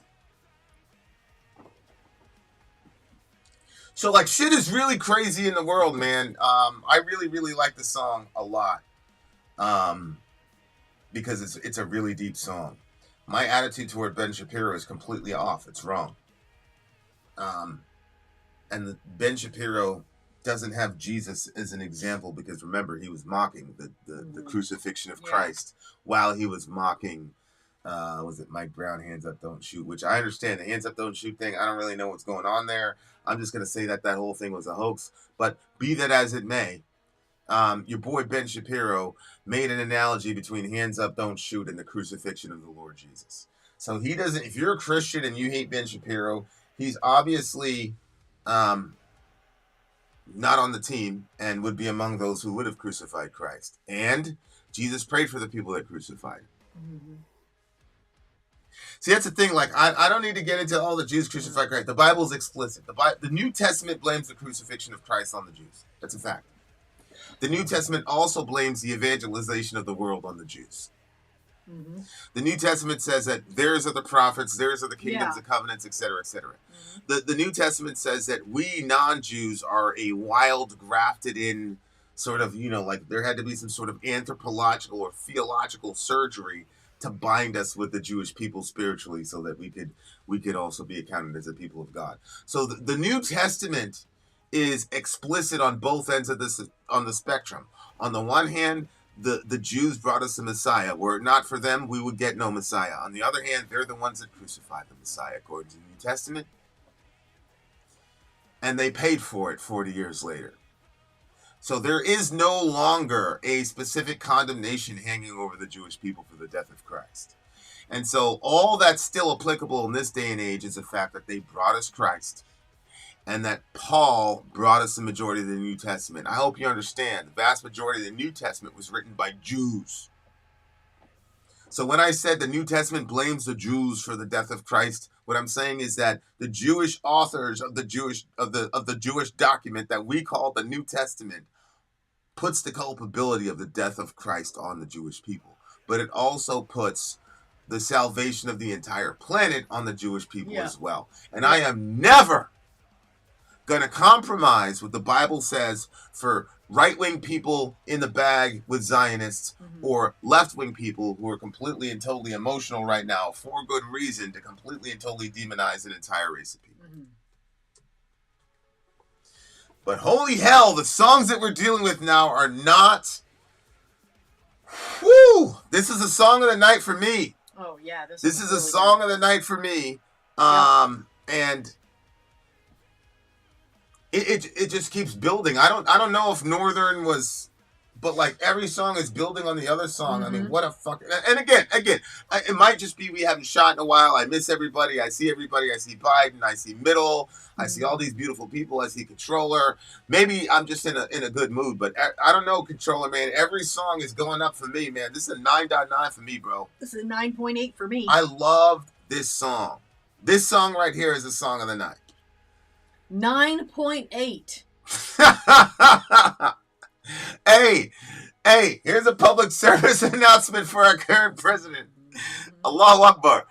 Hey, Yikes. Stop being anti-Semitic to our Jewish friends. My DOJ is on standby, pal. You better watch your mouth. Timestamp coming up. We will see you beautiful people on the other side of the break. Controller of freaking minds in the building. Joe Biden in the freaking building. The Jewish people in the freaking building. The Apostle Paul in the freaking building. Vin out. Jesus in the freaking building. Sori out. Gone. We'll be back on the other side of the break. I'm Vin. I'm Sori. If you would like to get your song reviewed, dear listener, there's the filthy capitalist option. As Sori says, 125 gets you straight to the head of the line. You don't have to be a part of the alliance. You don't have to be part of the group. Wait a minute. And the biggest thing is you don't have to wait. You hop, skip, and jump right in front of everybody. 125 gets you there. You do that 3 times, and you get mashed down to the $75 rate for perpetuity. Yes! Also, there is a band review option. So if you've got a band and you're trying to get your band some exposure, hit me up at itsori@gmail.com, and I'll show you the details about how to pull that off. You can also jump on Patreon, and there is a option on the tiers to be able to get your band reviewed. Obviously, we can't lie to you, so we can't guarantee a positive review. Get what you get. It's just rubbish. Rubbish. That's British for garbage. My favorite is the community option. $1 at the gate gets you in at Patreon. You get to join an alliance. The alliance joins their points together, and that helps determine what songs that we do. The alliances hang out on Discord. Message me on Patreon to get the link. And they do all kinds of other cool things. They do Minecraft, Dungeons and Dragons. Yeah. It's really a community within the community. Anybody can go in the village, facebook.com/Vin and Sori. There's 160,000+ people on the channel. What's cool about the Discord is that it offers a real opportunity for community connection, friendship, that type of thing. And it's on Discord, so if you're not a Facebook person, it's for you. You start off at $1. Right. Plus you get exclusives. Sori and I are working on a song. So the first 15 seconds of that was on Patreon. Also, at $15 tier and above, when we actually debut the video, they're going to be there live with us. There you are, dear listener. Buy our merch. Buy our merch, indeed. A child shall lead them. To buy our merch. Yes, dear listener. Yes, dear listener. Yes, dear listener. We are with the one and only legendary Northern freaking Scoundrel, where we are meeting up with each other, having fun, fellowshipping, arguing, doing all the crazy shit, rocking out, because we are a heavy metal reaction channel. But on top of that, we're the deepest reaction music channel on the planet, because we have the deepest, most thoughtful people on the planet, and DJs. By the way, the music nights, if you're running it, you're a DJ. The movie nights, you're our director. We do have Director of the Month, DJ of the Month coming up. That's why I need to have a alliance meeting. If you are an alliance leader, please set up a meeting. We need to find ways to systematize DJ of the Month, Director of the Month, what happens if somebody wins a double crown, all those kinds of things, and we need to do it consistently in an area where everybody can access it. We'll probably put it on Patreon on the free side, and then put a poll. Can you put polls on Patreon? Mm-hmm. Okay. I believe you can. So we'll figure that out. Okay, enough of that, though. All right, song number let's 6. get into it. Nexorum, Eulogy of Hate. Our DJ Northern Scoundrel, says, saw them warming up for Hypermass last year. Black death metal from Trondheim, Norway. Okay, now, this is our historical lesson. The Norwegian Association... Please listen to this, guys, because we're learning about the history of Norway as we go together. I think it's important. We continue. Whoops. You are skipping Hypermass. Oops. Stand by. Apologies. Thank you so much. I sent you the correct lyrics, I think. No, I didn't. I did not. There's Hypermass. I did not. Well, the Hypermass thing is a lyric video. Yeah, I didn't send the right lyrics. Sorry about that. Okay. Hypermass Degenerate Strain. Country of origin, Norway. Location, Trondheim. Trøndelag? Where? Right here. Trondheim, Trøndelag. The album is Empyrean. The release date was June 3rd, 2022, and the genre is melodic death metal. Northern said that he saw this band live last year of 2023. Fantastic live show and a great vocalist. This is our history lesson. 1905. Independence Day, 7th of June. We divorced from Sweden, which ruled us basically from 1814 to 1905. The Norwegians voted to keep the monarchy. The king only has symbolic power, roughly speaking. Norway is a unitary constitutional monarchy with a a parliamentary system of government, wherein the King of Norway is the head of state and the Prime Minister is the head of government. All right, let's... Do you have the lyrics? Lyrics in the description of the video. Yep. Also, a massive shout out to the YouTube channel Mellow Death Master, who is the one that made this lyric video. Mellow Death Master. Shout out to him. If you see him on YouTube, like, share, comment, and subscribe, and support our brother. Because were it not for him, we would not have these wonderful lyrics that you're about to see. True. Or this video. All right, guys, here we go. This is Hypermass. Hypermass is the name of the band. What was the name of the song? The name of the song is Degenerate Strain. Degenerate Strain. Is that the one where we talked about choking out the melodies and all that? I don't know. Is it lyrics that you just sent me? Yep, it's the lyrics I just sent you. All right, Hypermass, Degenerate Strain. Let's do it. Hold on. This thing again. Because my folders are all screwed up. Stand by. Talk to the people. Well, random ask me anything. We'll update that timestamp when we start. You guys, random ask me anything. Well, you know, I should have like a list of questions for you guys. Headphone time. That's right, JB. We're gonna do the headphones. Yes, Controller Minds. I got that. I got those lyrics down. I sent them to Vinny. Oh, love me some Melodeath, and Controller of Minds has the best ear for Melodeath in these parts, says Ben Bear. Yeah, he does well. Joe Biden. Pony, have a good night. Thanks for coming to hang out. Pony, Ocean Defender. I feel you, pal. Franklin Roosevelt was such a good speaker. I miss that guy. Ian, I'd like to ask a question, even though I can't think of one right now. I know. That's kind of what happens. All of a sudden, we're doing an Ask Me Anything, and I'm like, I'd like to tell you guys some things, but what can I tell you? Yeah, Pony, go for it. Argue. Does Batman eat potatoes? Who doesn't eat potatoes? I feel like potatoes are like a revolutionary food because there's so much that can be done with them. Potato bread, potato pancakes, fries, mashed potatoes. I mean, shepherd's pie, if you like that sort of thing. All right, guys, I think I got it done. Let's get rid of that activity monitor. I think we should be good to go after that. I just have to say, all right, these are Skull Candy headphones, and they're the most trash headphones as far as functionality. The sound is great, but they're like, I've had to tape them. My daughter had to tape hers. Very, very poor design. All right, boys and girls, here we go.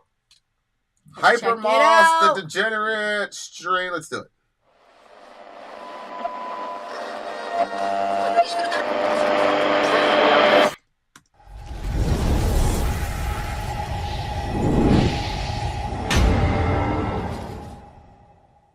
Shout out to YouTuber channel Mellow Death Master.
Just give me a second.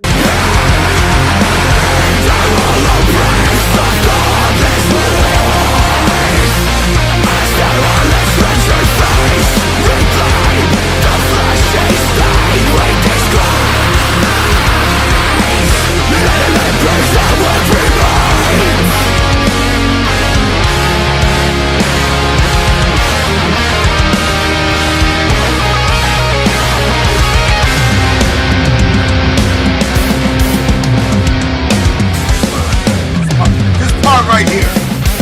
No, let's take out the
What in the world? Ah, I love that freaking song, bro. That could not be improved upon. I love that freaking song. It could be improved upon. All they got to do is take that middle part and just repeat it for another 11 minutes.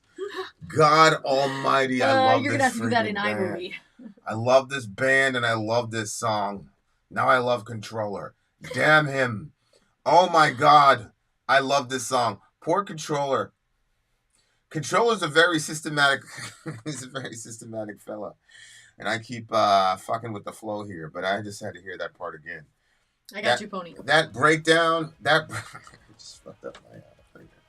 Shout out to this band, whoever they are. Shout out to y'all.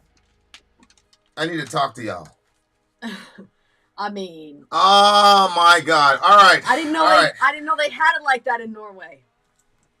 I didn't know they had it like that. Ah, that was hard. Mm-hmm. I love the melody. Gang shit. Okay. I think I have an idea what we're talking about, but go for it. What you on? No, I'm just Yeah, have choked on rotten remedies with livid eyes. They watch you squirm in a chemical cage, a lullaby of horrid melodies. Rage against the night and tear free to devour the carnivorous downstream from the guillotine. Ugh. Man, I gotta talk to these people! More fuel for the animus run down and delivered to the soil. Hear the hollow prayers of godless whores as the harlot shreds her face. Jesus. Reclaim the flesh she stained with disgrace. Let the lepers have what remains. I don't know what we're singing about, though. Cull the degenerate strain. How many crimes can fit upon a throne? Lie alone and wait below. You're swallowed whole in Empyrean form, spat out its bones. Another king to the reckoning. Whether reed in the garden of the machine. Another reed in the garden of the machine. Laid to rest in the cinder, your dream spits back the waste. Color me with madness, entitle me insane, an image more alive than your degenerate strain. Hear the hollow prayers of godless whores as a harlot shreds her face. Reclaim the flesh she stained with disgrace, and let the lepers have what remains. This dude is rapping. He's man.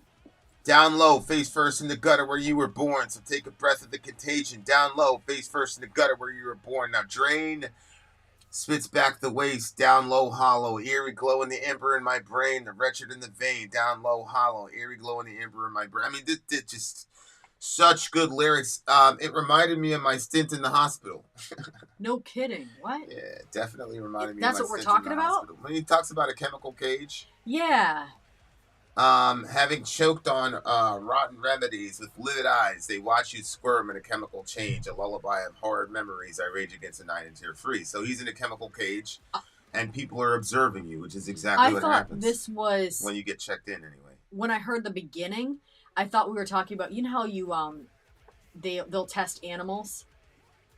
Yes. I rage against the night and tear free. Like, the way to make something tear free is you got to put shit in animals' eyes to see if it's going to make them react, and then that's how you start. That's a starting point for how they would deal with humans. But what? So you think they're talking about? Well, like I said, that chemical, like humans in a hospital. He says chemical cage. Yeah. So the cage that you're in is a chemical one. It's not a physical one, right? So I don't think an animal would react to chemical cage. No, when it said chemical cage, I thought, it says this is not tested on animals. So how did you interpret chemical cage, though? A cage that they put chemicals in onto you. You can't get out of it. Like the cage, the reason that you're in the cage is just so they can test out the chemicals. But I see what you're saying. Like the chemical cage more with I think the medications that they give you that keep you I think locked in. The tear free thing is an allusion to that, where you're treating a human like an animal. Like a testing animal, because when you sign those, I'll never forget when they started that Wellbutrin regiment with me. Like, you had to sign a document that said, "I understand that this is experimental." Blah blah blah. Jesus. But the term experimental doesn't mean what we like. Oh, they're like testing stuff out on this. Oh, let's see if this works with this kid. It's experimental in the sense is that you can't totally guarantee that it's going to do what it's going to do. Yeah, because you don't know how each chemical is going to react to each individual. Everybody has different hormonal levels. Everybody has different mood levels. So it's going to affect everybody differently. It's not like they tested it on a bunch of youths. Well, the idea is that, serotonin has a lot to do with your mood, depressive or otherwise, as well as serotonin seems to be the magic thing. And so if you can get serotonin right, the logic is that you could get a lot of, but the problem is that those issues aren't the only issues with people. I mean, there's usually a complex of issues with people. To devour the carnivorous downstream from the guillotine, more fuel for the animus, run down and delivered to the soil. And again, like, you've got Jung with the anima and all the rest of it. Devour the carnivorous is a crazy line because it's about carnivorous animals are animals that they're meat eaters. Yeah. So it's to me, it's almost setting up the institution as a predatory institution because of the term, because the term's talking about devouring the carnivorous. To devour the carnivorous, are they talking? Who's the carnivorous? Who is the carnivorous? Well, I think it's picking up from the previous line. I rage against the night and tear free in order to devour the carnivorous. And I think what he's saying is that these people are predators. And so he's going to find a way. He's going to find a way to fight back. Yeah. Because there is a lot of control mechanisms and all that stuff in those institutions for obvious reasons. I mean, oh my gosh. It was right for them to do some of the stuff they did, especially particularly with me. Hear the prayers of godless horrors. It does kind of like freak you out a little bit when you think about, like why people pick certain jobs. Like, obviously, to have a job like that was. Go ahead. Your mother worked in one of those places. She worked in them a lot. She was both worked controlling and not, right? Yeah, I mean, relative to the patients, she was very. She didn't have to be the bad cop because it was the guys and the orderlies who were, wrestling people down and all that stuff. But if you hear right here, it says, "Color me with madness and title me insane." An image more alive than your degenerate strain. So it's like, when you're in those situations, the context is like, you guys are wrong. You guys are You guys are the ones with the mental issues. We're the ones with the, we know what to do. We're functional society members. You guys can't function on your own. So, and again, this might just be my complete reading into the situation because, that's what happened with me. You know what I'm saying? Mm-hmm. How many crimes can fit upon a throne? I lie alone, I weigh below. You're swallowed whole in imperial form and spat out his bones. Another king to the reckoning, another weed in the garden of the machine. I think what he's saying is that's probably his mental illness talking. Because he's living in a pretty, from the outside looking in a pretty good situation. Mm-hmm. But he feels that he got that situation by some sort of moral, violation. How many crimes can fit upon a throne? And then he says, I lie alone in wait below. So I think what he's saying is like inside of him. So outside of him, he's a rock star, all this. Mm-hmm. But inside of him, there's a destructive, maybe sabotaging element to himself. Because it's in wait. And so, like, it just looks to me like he's dealing with his mental illness and then the societal, response to mentally ill people, especially in the context of the subculture of, hospital culture, I'll call it. Mm-hmm. Or the mental health, I don't want to say industry because I got a lot of help from those people. But you know how it is when money gets involved. It doesn't matter how good people are sometimes. Like when money gets involved. Yeah. Yeah. It has a corrupting influence. 100%. So it looks to me like that's a lot of, where we were going lyrically there. Yeah, controller of minds. He says, I am my best friend and also my worst enemy, for real. Yeah. I see that. Yeah, I think what we let influence our thoughts a lot of times, because I feel the same way, obviously, but I feel like that thoughts are influenced by outside entities, like whatever you want to call them, obviously. All thoughts are influenced by them? Everyone? No, I mean, influence, actually, yeah, I kind of do think that. Like, in this moment, I haven't, like, completely thought that out. Like, I do think that your thoughts are either influenced by, like, positivity and, like, God's word and what he says about you, and then there are other thoughts that are, like, meant to destroy you, and I think that those are coming from evil places. I do think, I mean, maybe but there's those some, are the like, only two categories for where thoughts can be originated? Not originate. I didn't say originate. I said influenced. Because I think that you can have good thoughts, and I think that, like, the Bible and the scriptures can, like, push along those good thoughts. Like, for instance, everybody is made in the image and likeness of God. So if you're having thoughts about yourself that don't line up with that, like, I'm a piece of shit, I'm this and that, like, that doesn't line up with what the scripture says about you. So then I would say those thoughts are being influenced by something else. And also, I mean, yourself, because I think that there's a sense in which we all sort of have this, maybe it's low self-esteem, or maybe it's like inward hate toward yourself, or maybe it's you're guilt-ridden, or you have a hard time to overlook your failures. Like, all of those things can kind of compile and make you, like, believe or say those things to yourself that are against that truth about you being made in the image and likeness of God.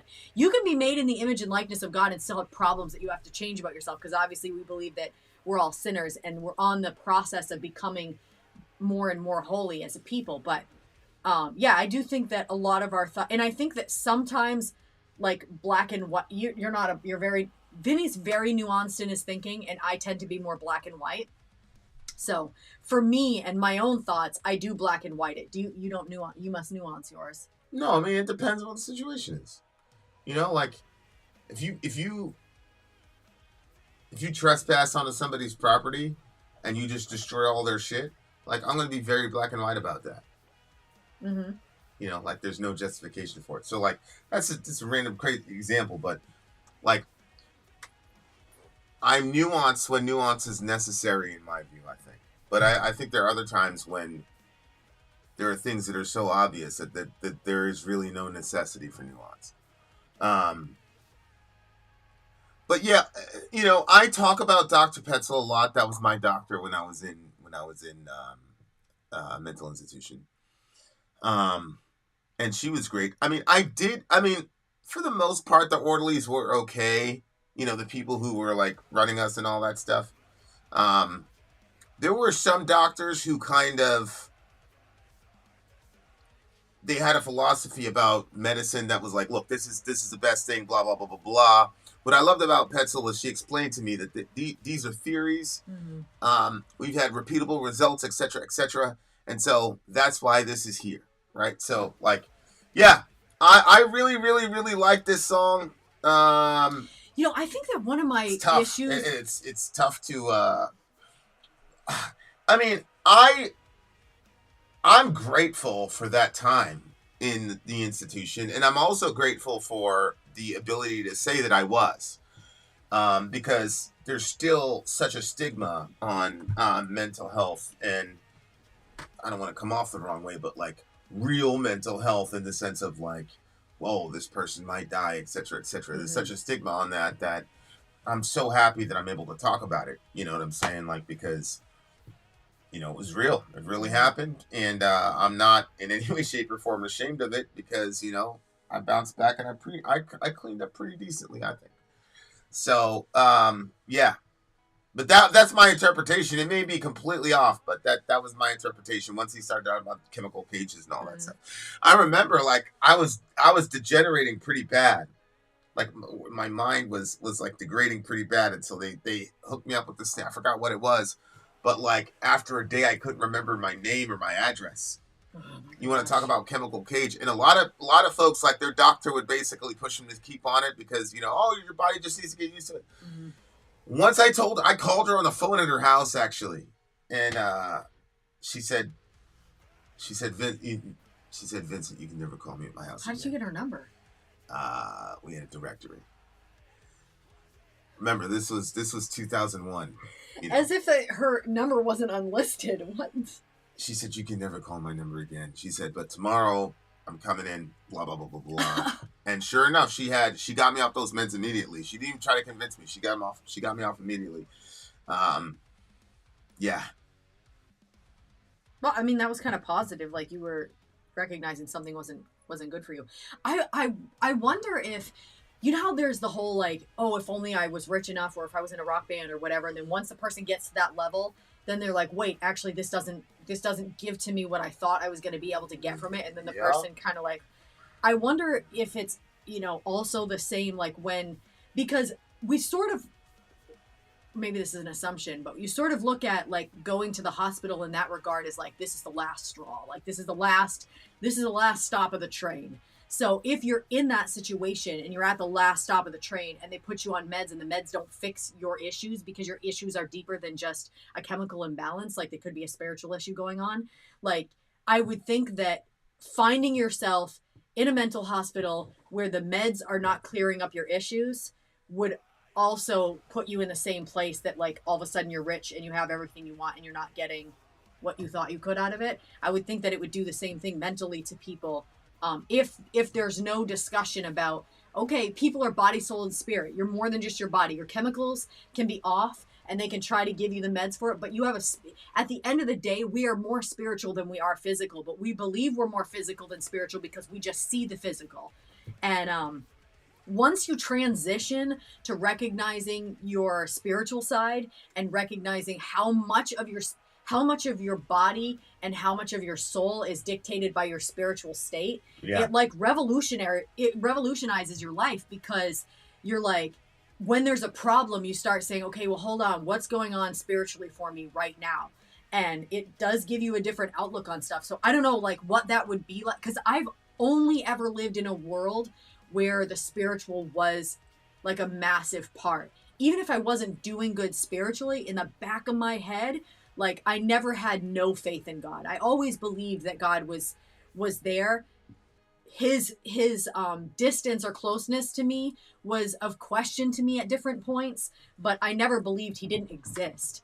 So I don't know what it would be like to live in a world where you don't recognize the spiritual side of yourself, and that's sort of like, you know, off to the side. So I would think that would be scary, I guess, is a like pretty basic word for how it would feel to be in that situation where your last stop isn't fixing the problem, and nobody's talking about, okay, well, let's check to see where you are spiritually. That's why I'm like, in the future, I don't know if it'll be in our lifetimes, but like to have a hospital, because you'll have hospitals that are like, there's a chaplain there, so they're not completely separated from the spiritual side of a person, but like where it's actually like part of it. So you may have 3 people actually that are in the room with you when you're talking about your issues. There are chaplains that, like the Mormons showed up for Ed pretty consistently in the hospital.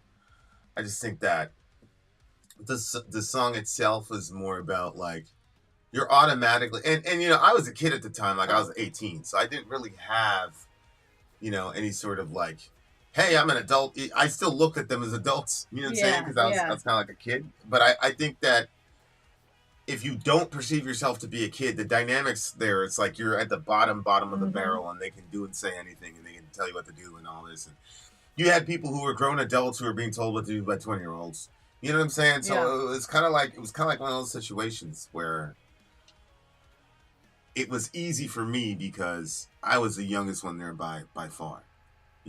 We had some criminally insane people in there. Like the floor that we were on, it was like for people that actually did it, were real. It was like a badge of honor for us that we ended up on that floor. It was so ridiculous. You're the type of person where you have a funny relationship with authority, because if you think that it's pointless or it's being overused, you have an issue with it. But if you believe that somebody has a certain position and a certain amount of knowledge that you don't have, you're completely okay with, like, I don't know, putting yourself beneath it. Like, for instance, we had to get an oil change, and you didn't know anything about it. And when we rolled up, you don't try to pretend that you know something about it. He's like, I don't know anything about this. This is our situation. Like, and you had no issue saying that. So when you're in that situation in the hospital, you're like, well, Petzel must know. She's been, she knows what she's talking about. So what did you make of this? Hear the hollow prayers of godless whores, and the harlot shreds her face. I think the godless whores is one of the women that ended up in the institution, and then the harlot would be a prostitute. Okay. Right, a harlot and a whore are synonymous terms, but I think the doctor is being referred to as a harlot in the second line. So the first line is you got this person that ends up in a bad situation because of bad things that they did. And then you've got this doctor who's making her feel worse about herself, terrorizing her a little bit more, etc., etc. And he's saying that person's a harlot too. They just don't know it. You see what I'm saying? Like that's the irony and the contrast. Oh. Paul said to bring every thought under subjection, which takes some effort. It takes a hell of a lot of effort. And a lot of what they were teaching us in DBT, dialectical behavioral therapy, and there were other things too.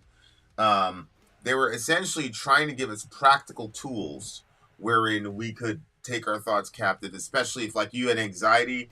A lot of people on that wing had anxiety, and it was this weird thing where like our doctors were connecting the suicidality with the anxiety, because it was like it's such a hard way to live that folks were just taking themselves out due to anxiety, not because of they were like, people think that there's only one reason that people do these things.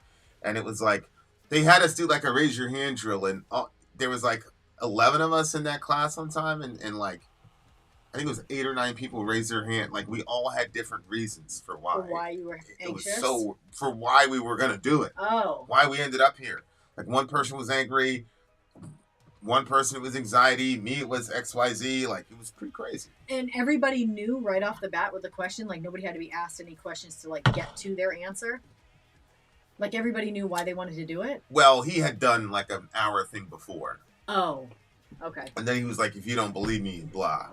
Okay. There was some thought back in the 20s and 30s in Scandinavia that poor people should get welfare, but also get castrated and not have children for social reasons. Even social democrats at the time support. I mean, yeah, because eugenics was really big at that point.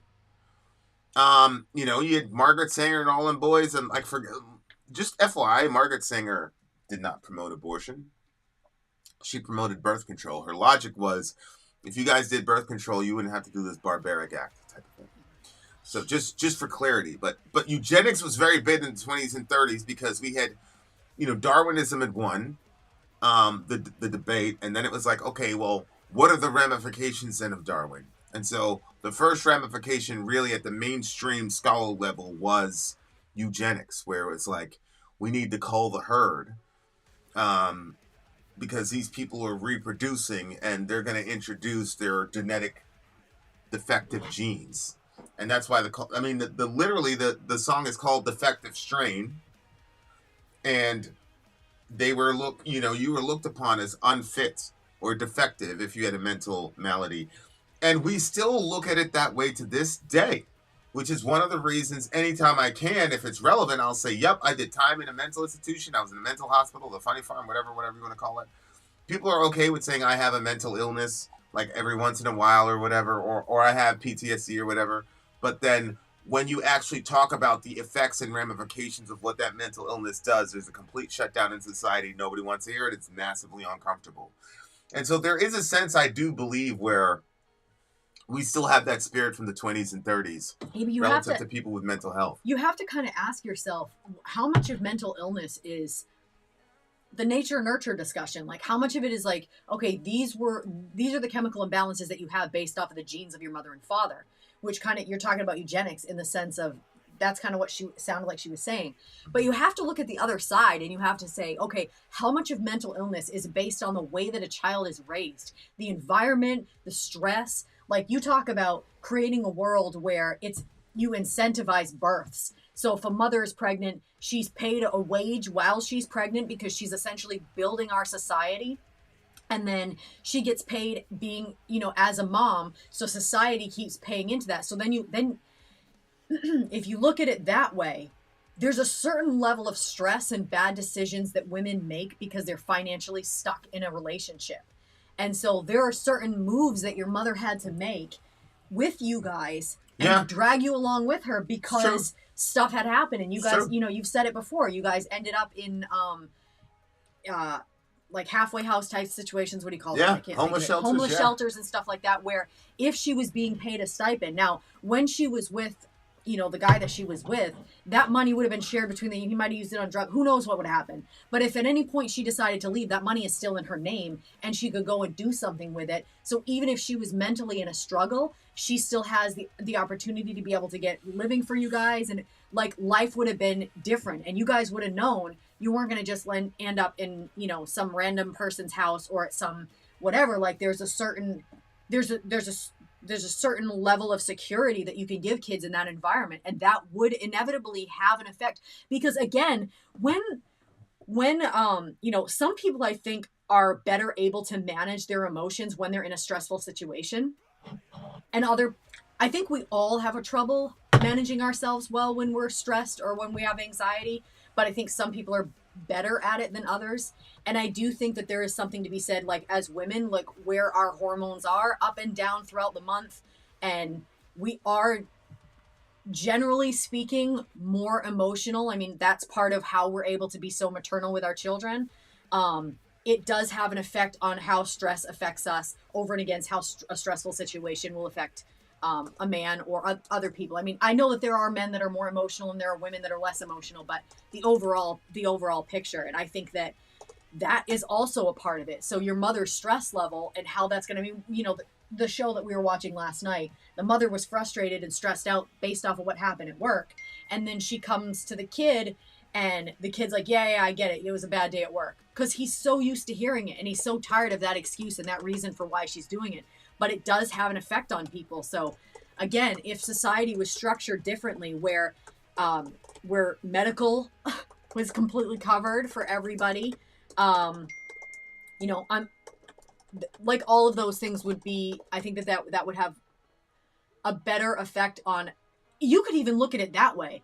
Because if you have kids that are growing up in a stressful environment like that, where it's check to check and it's stressful and all these different things, like, I would like institutionalize it in a sense by saying, like, there would be specific grocery stores for moms in those situations. So you go in and you have X amount. So there would be, like, for me, there would be some things that just wouldn't be at that grocery store.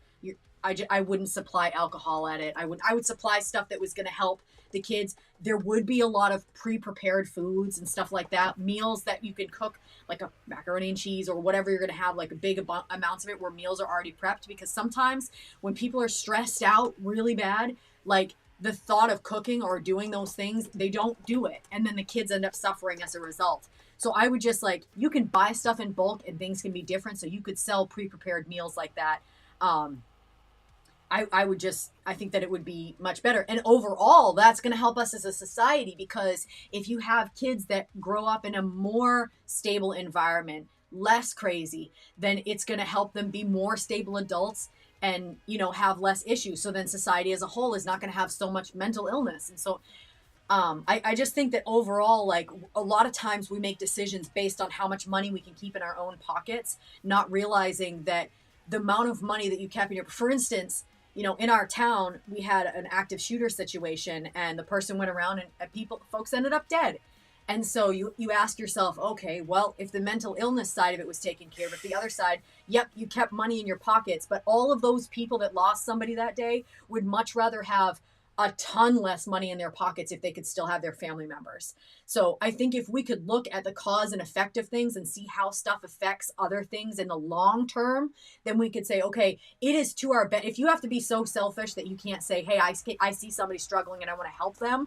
If you can't work on that, then from your own vantage point and your own self-interest, say, okay, if these people don't get the help that they need, they're inevitably going to act out at a parade. There'll be an active shooter or whatever. Like, let's do stuff to help people with their mental illness. Some people can't afford medical. And you know, like you said, it is sort of demonized. I also think that, you know, I'm just going on a tangent here, but I also think that hospitals, in my honest opinion, I think hospitals are, the word that comes to my mind is disgusting, because they're so commercialized and the rooms are just like boxes with needles and like, it's just metal and plastic. There's no life in there. And I really think that we can build out stuff for profit, and we can make stuff really nice if you have enough money, but I don't think that should be the case. I think that we should take care of people the best way that we know how to. And I think that as much money, if we spent less money throwing it overseas to end more people's lives, then we would have a lot more money to take care of our own folks. And I think that would change things. Like, I think that we would react to certain situations differently if everybody wasn't pushed to the max and stressed out as they are. So, yeah, I think we need a lot of reform, and, you know, a lot of it's going to come from just basic things like treat people like you want to be treated. If your family member was stuck in the hospital for X amount of time, you'd want them in the best situation possible. Shout out to Jean, who's coming in from England. I do want to say something, because JB put something out there, and I think it's a good corollary and a bookend to the song. When a person has a mental problem, it is still their own problem to deal with. If they don't deal with the problem and it becomes other people's problems, there still has to be consequence. I do not believe that is an excuse for destructive behavior. I agree. And so we had Dr. Petzel, we had other people, and we also had Navy SEAL Bob. And Navy SEAL Bob was a Vietnam era guy. And he was a Navy SEAL. He was the second Navy SEAL I've been in my life. And that was you can imagine that was kind of his posture. Mm-hmm. You know, my best friend in the hospital, Ed, rest in peace, radiallahu anhu. He was on dialysis, and there were a couple times where Ed would just pass out, and you wouldn't know if he was going to wake up again. And so a lot of Ed's anxiety and suicidal ideation was he wanted to control when he went out, because he had this sort of Damocles kind of hanging over his head. Yeah, that's stressful. And I remember the second session where Bob said, so Ed, how are we going to deal with that anxiety? And he goes, well, you know, I kind of feel like my body is fighting against me. And Bob looked at Ed and said, your body's going to win. You're going to die. He's like, but it was basically, you can't control that. And nobody can control anything relative to dying. Like, look at the obits in the newspaper all the time. Sometimes it's some kid fell down the street. Sometimes it's XYZ. Like, you know, it doesn't matter what you believe. He was talking about spiritually. He's like, you're going to die. You can't control that. You're not responsible for that. It's not like he drank himself to death or whatever. It was just a genetic. Oh, you know, really? he caught. Yeah, Ed was extremely functional. Ed was like Dorian. like political really? news senators, all type of shit. Was in the military. He was the first guy that started talking to me about intelligence and how it, that whole thing. And he knew what he was talking about. Yeah, he was on, a lot of intelligence people are. Now I think about it, like fucking weird, crazy. But yeah, like, so I just wanted to put that on there on the other side. Shout out to Navy SEAL Bob and shout out to Jay. Like, that's so freaking true. That's 100% true. And obviously, Control and I disagree relative to abortion, but we do agree on how is it logical, right-wing evangelical, to say that you're pro-life, but bitch, you need to be back to work in 2 weeks. Mm-hmm. And on top of that, we're the family. Aren't we the family party? Isn't that true? Isn't that the right-wing Republicans and supposed to be a family party? Why are you advocating for the separation of families? Because you understand that that's what it is. When we create a financial context where women have to outsource their seed to other people so that they could work for the machine, that is a form of family disintegration. And there is a sense in which a woman has to rip out her own heart when she does that, because I've seen it over and over and over again with moms when they say, because I would always be like, how is that when you go back? Like, how were you? And have you acclimated to it? And it takes, a lot of them, it would take years for them to acclimate to the fact that they were separated from their kid. There are some women that I've met that they were like, fuck that, I'm glad I'm back at work. But those women are rare. Those are rare from the women that I've spoken to. A lot of them, it's like been a very difficult thing, and you have to harden your heart in a certain way so that way you can function in the workplace while you're separated from your baby. And it's like, okay, so if we're doing this on a mass level with our women, with our mothers, that is going to have an effect on how they are going to be with their children, because they've had to harden themselves toward them in a way. I just think we need to think these things through and see money is not the most important thing. Money is, it's a means and a way for us to show our intention. And a lot of times what we show with our money is that people are not as important as whatever we want to spend our money on. Our coffee, our shows, our whatever. People are not as important. So until we can get that straight, society will suffer. More deaths will happen. More people will lose family members. We have to start loving our neighbor like we love ourselves and give people the respect. And this goes back to the comment section thing.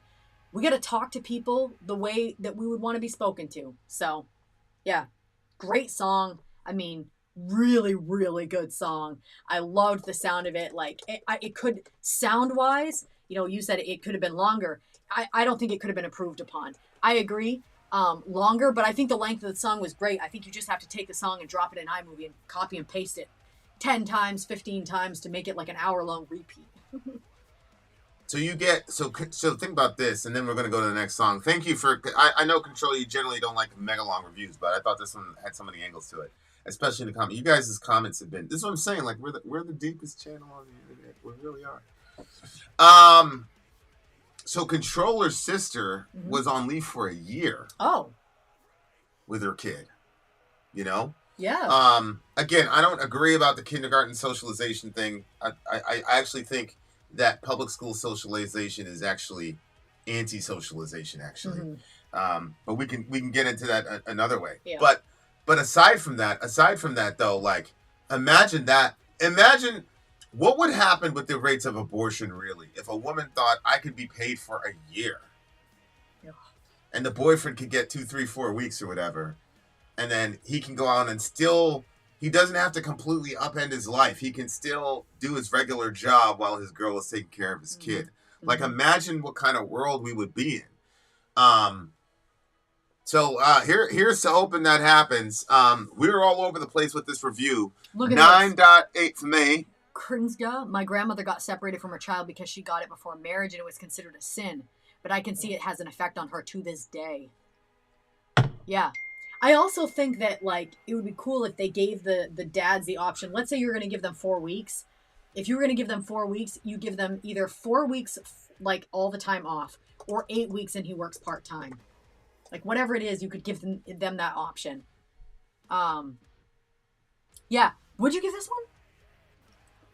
What do you give this song? I give this one a 9.7. 9.7?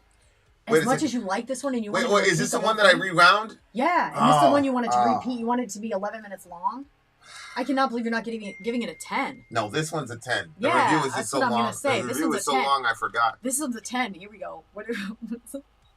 A 10! We got 2 10s. 2 10s, 2 bitches! 10s! All right, you guys, we got more songs. It's not over with. Alrighty then, we have more songs. What a great discussion. Kai's wife was home for 2 years with both of his kids, whom had a loss. Yeah. Shout out to Europe. They're doing that shit better than us. And the thing is, Shout out to Europe for that, honestly. You can't replace, I mean, with the exception of some women that are not that great with their kids, but for the most part, you can't replace the way that a mother is going to be with her children when she's teaching them, when she's raising them. Like, you're all in because it's your kids and they're like you and they're like your husband and you've got so you're all in on it. So you can't replace that. If somebody else is teaching, no matter how nice those people are, like, their patience level is not going to exceed yours in most cases. And secondly, they have so many kids that they're trying to teach, where it's just you know, with your kids. So I just think overall, and the family is the way that we're supposed to build society. That's the healthiest way. It's the best way to build a society. For children have both their parents and stuff like that. So yeah, 10s all around. Northern, we appreciate this song. This one's going on the playlist. Vinny and I have playlists that get played that are like, we both like these songs, and this one's going on that for sure. In the car, there's some songs that you're like obsessed about, and I'm like, this one again. And he hates my songs, pretty much all of them. But then there's some of them that were like the ones that we like together mostly all came from the channel. So shout out to you guys. This is one of those. We'll be back. All right, guys, we shall be back. Controller killing shit right now, bro. Killing shit. Commercial break. I'm Vin. I'm Sori. If you would like to get your song reviewed, dear listener, there's the filthy capitalist option. As Sori says, 125 gets you straight to the head of the line. You don't have to be a part of the alliance. You don't have to be part of the group. Wait a minute. And the biggest thing is you don't have to wait. You hop, skip, and jump right in front of everybody. 125 gets you there. You do that 3 times, and you get mashed down to the $75 rate for perpetuity. Yes! Also, there is a band review option. So if you've got a band and you're trying to get your band some exposure, hit me up at itsori@gmail.com, and I'll show you the details about how to pull that off. You can also jump on Patreon, and there is a option on the tiers to be able to get your band reviewed. Obviously, we can't lie to you, so we can't guarantee a positive review. Get what you get. It's just rubbish. Rubbish. Rubbish. That's British for garbage. My favorite is the community option. $1 at the gate gets you in a Patreon. You get to join an alliance. The alliance joins their points together, and that helps determine what songs that we do. The alliances hang out on Discord. Message me on Patreon to get the link. And they do all kinds of other cool things. They do Minecraft, Dungeons and Dragons. Yeah. It's really a community within the community. Anybody can go in the village. Facebook.com/Vin and Sori. There's 160,000+ people on the channel. What's cool about the Discord is that it offers a real opportunity for community connection, friendship, that type of thing. And it's on Discord, so if you're not a Facebook person, it's for you. You start off at $1. Right. Plus you get exclusives. Sori and I are working on a song. So the first 15 seconds of that was on Patreon. Also, at $15 tier and above, when we actually debut the video, they're going to be there live with us. There you are, dear listener. Buy our merch.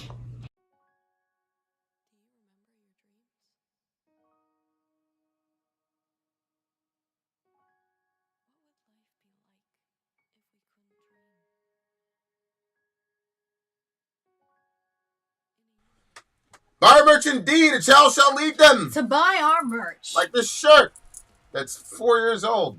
Yes, dear listener, yes, dear listener, yes, dear listener. All right, you guys.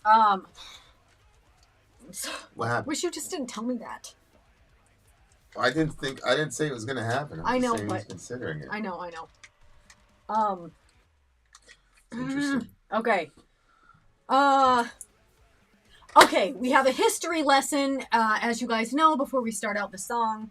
Oh my word. Damn it. Can you put the wait screen on? I'll be back in 2 minutes.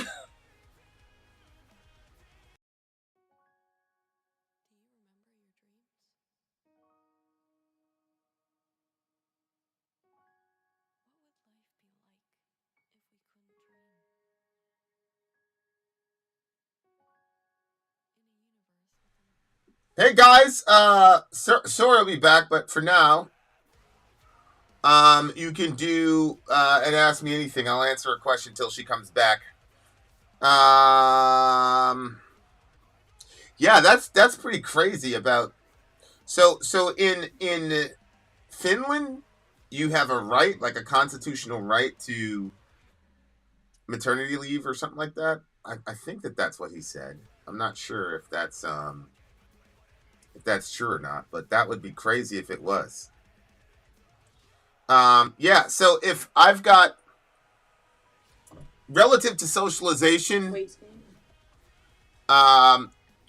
yeah, I'll talk about socialization on the other side. Maybe not. We'll see.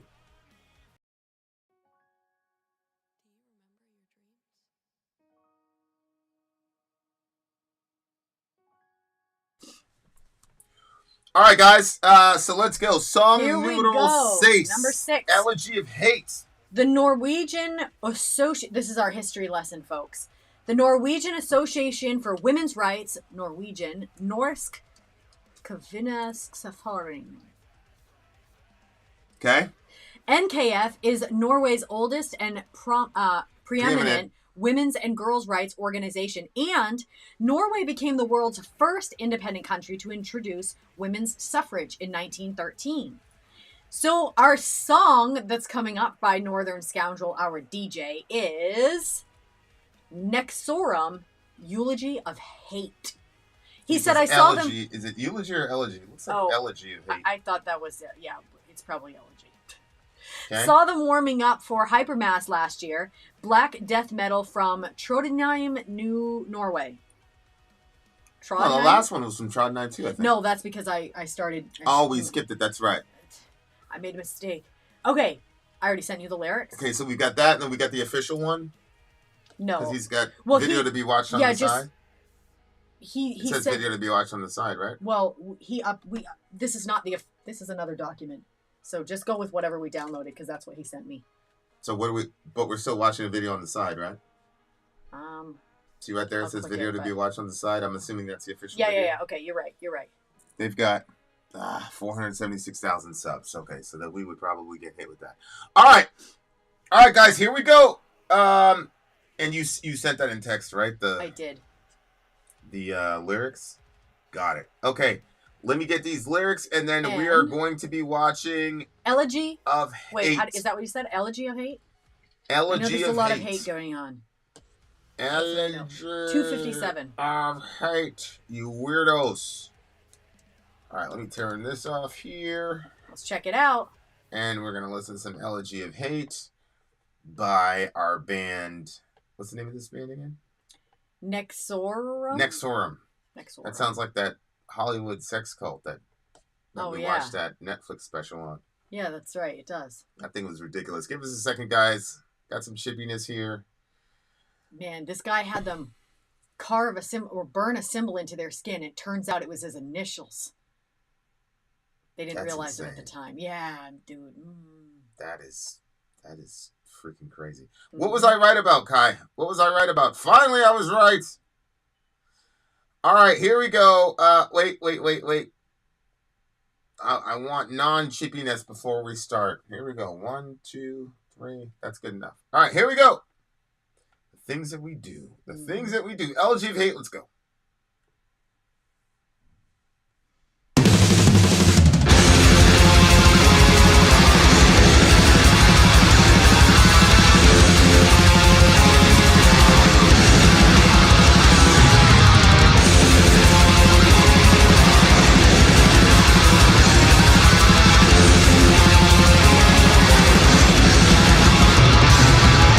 Fear, light, suffering.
Whoa! We will put the link to the official video in the stream thingamajiggy when we post-product.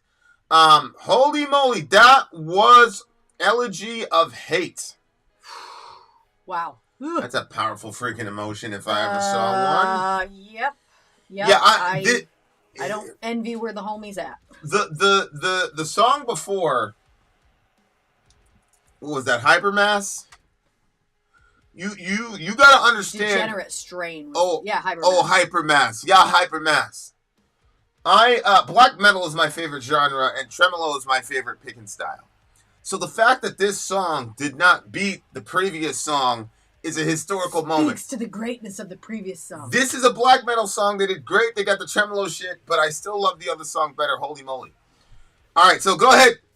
I mean, it sounds like this person is in a really, really bad spot because, so he says fear, hate, and suffering, this endless drain.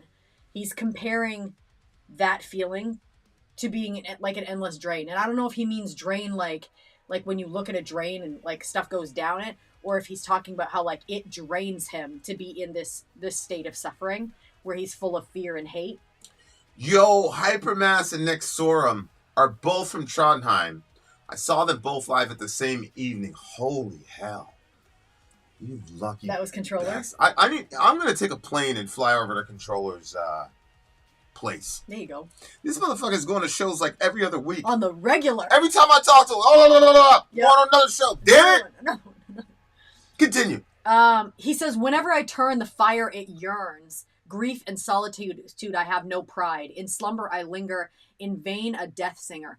I'm not so sure that someone in this state actually has no pride. Because a lot of times what happens is your mind becomes darker and more chaotic because you're embracing fear and hate and suffering. Like I think suffering is a result of the fear and the hate. Yeah, I was just gonna say there seems to be a progression logically in this particular song. Yeah, for sure. He says, I slumber, I linger, in vain, a death singer. Chains, spikes, and torment, enslavement now. Forever in disarray, unholy embrace. So it sounds like there's a dark, when he says unholy embrace, we're talking about like this dark presence that's the opposite of holy, that's embracing him in this situation where there's chaos, there's fear, there's suffering. He says, I watch the stars, I astray again. What does astray mean? To go astray, like get off the path. Okay, so you think he's talking about the stars, and because the stars usually tell people which way to go? Is that what you think? Yeah, I think that was the point. He says, alas, my friend, alas, my king. That to me sounds like... It's just a way to say he's lost. He's lost, yeah. And he doesn't have like the guidance of friendship or somebody that's above him that would teach him. My king or his friend. My body shivers, my eyes like a river. Obviously, he's like crying like uncontrollably. The flow of nothingness drowns me inside. Brilliant line. Yeah. How can nothing flow inside of you? And how would you be able to recognize nothing? See, this is internalized nihilism. Nihilism doesn't make sense, like logically speaking. Here's one. If everything is truly empty, then how can you experience that actual vacuity? If you had actual emptiness and nothingness, nothing would be. Mm-hmm.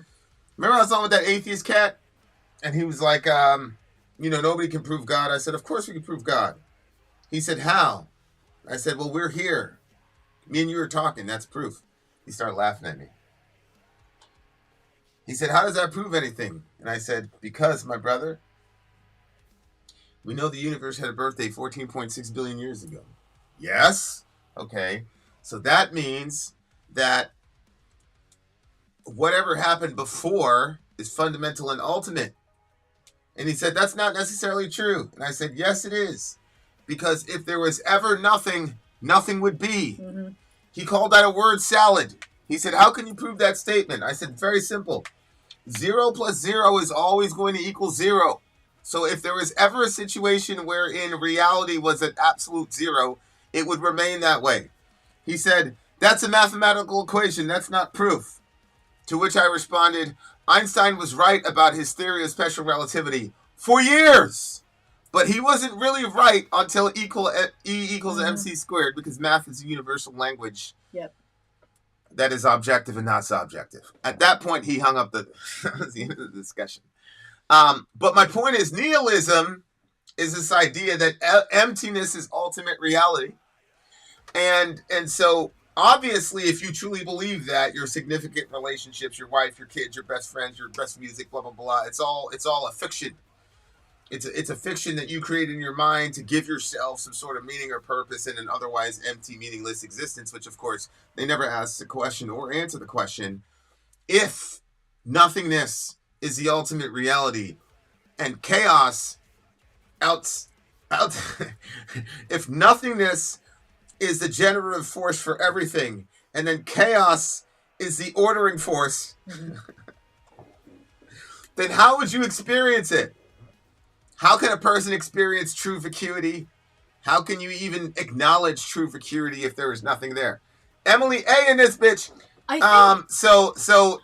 But if you ingest that worldview, it's going to come into cross purposes with ultimate reality, which is why nihilism is almost universally negative on the adherence to that belief or non-belief system, because you are not a result of chaos. And you are not a result of nothingness.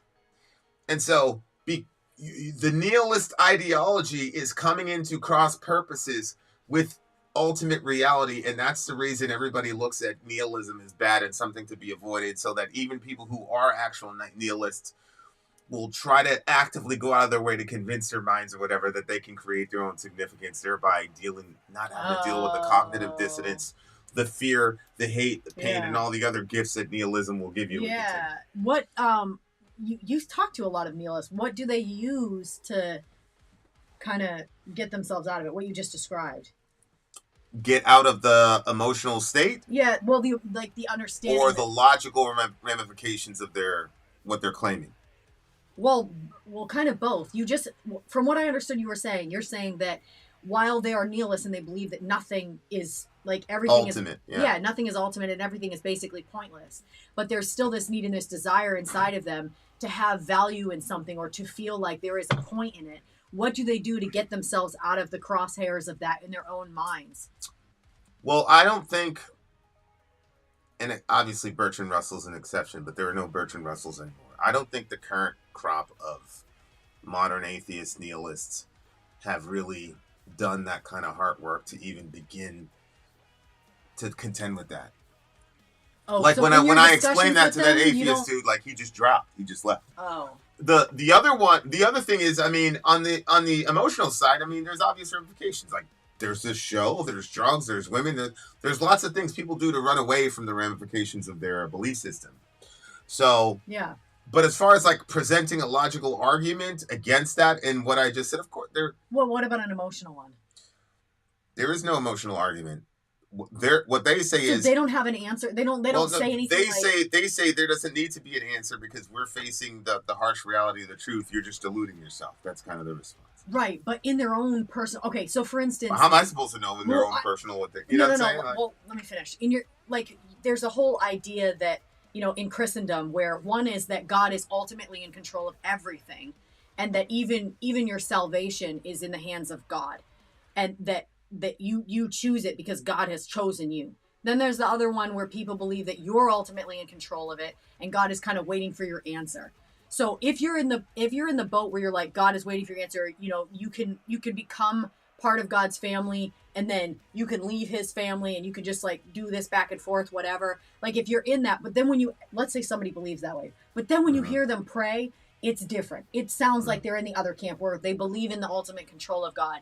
So like in conversations with these people that have this belief system, have you heard them say anything that like where you're like, yeah, that contradicts the way that they believe, but unknowingly they're doing it because it's just natural. I mean, as a Christian, every worldview that's not Christian is going to be contradictory. Yes. By definition. Yes.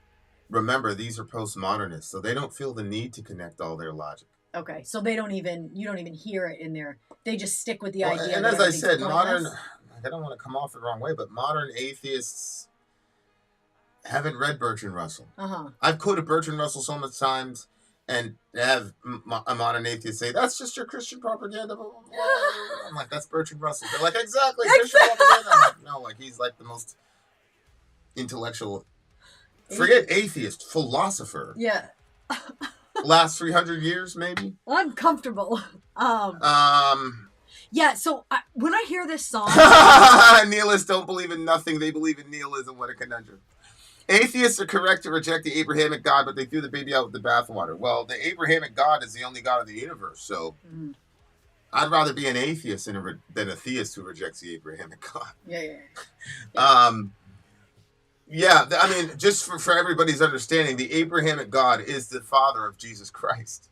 So, and is Jesus Christ, according to Jesus' own claim. So, I hear you, Nate. As Jesus would say, you're not far from the kingdom, but nobody's getting anywhere without the Lord Jesus. I guess, like, I picture, like, you have this sort of, like, I would say neutral, but, like, I'm not as good with being as nuanced with my words as Vinny is, but you basically would have, like, this sort of neutral ground where there's a belief in God and there's not a belief in God. And this belief in God brings you to a place where God is love, and so you have this understanding of love. You have this understanding of God's depth and your value and your purpose and everything. And that's the Christian life. And you also understand that you're not, though you are made of the dirt, you still have the breath of God inside. You're glorious dirt. Yeah, you're glorious dirt. So because you're that and you're glorious dirt, you are able to connect your spirit with God's spirit, and you live a life that's different and higher and full of purpose and hope and stuff. And it doesn't mean that your life is easy, but it means that you have a basis that you can ground your life in when everything around you is shaking. And that you see that throughout the scripture. You see that with David. David said, even if the mountains are removed, like, he had an understanding that even if everything around him just, like, fell apart, or if this was like, you know, at the end of a video game when everything, like, pixelates and comes apart, if it became like that, still God is there and God is ultimate and God is holding me. Then you have this other view where there is no existence of God. And in that, because God is love, you don't have that sort of God is love aspect. So stuff begins to turn. And he's talking about fear. The opposite of love is fear. A lot of times people want to say that it's hate, but it's actually fear. The scripture says perfect love casts out fear. It's And crazy. it also the song says, is Elegy of Hate, and fear is the first word, to your point.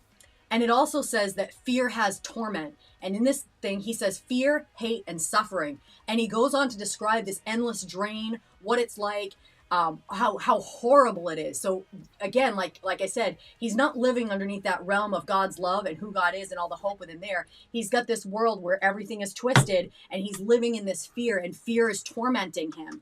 And when you're in that place, you can only stay in that sort of twisted spot without having to start figuring out ways to hold yourself up to be able to survive in that environment. And that's when people start accepting it. First, you might like not like it and fight against it and like want some, but then people start getting to a point where they accept it and they're like, this is who I am. And it becomes like a part of them. And you hear it.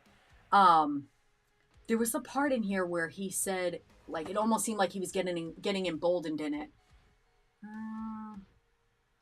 Right here. Down the spiral into the pandemonium. Here I dwell with my shadow and I can be everything.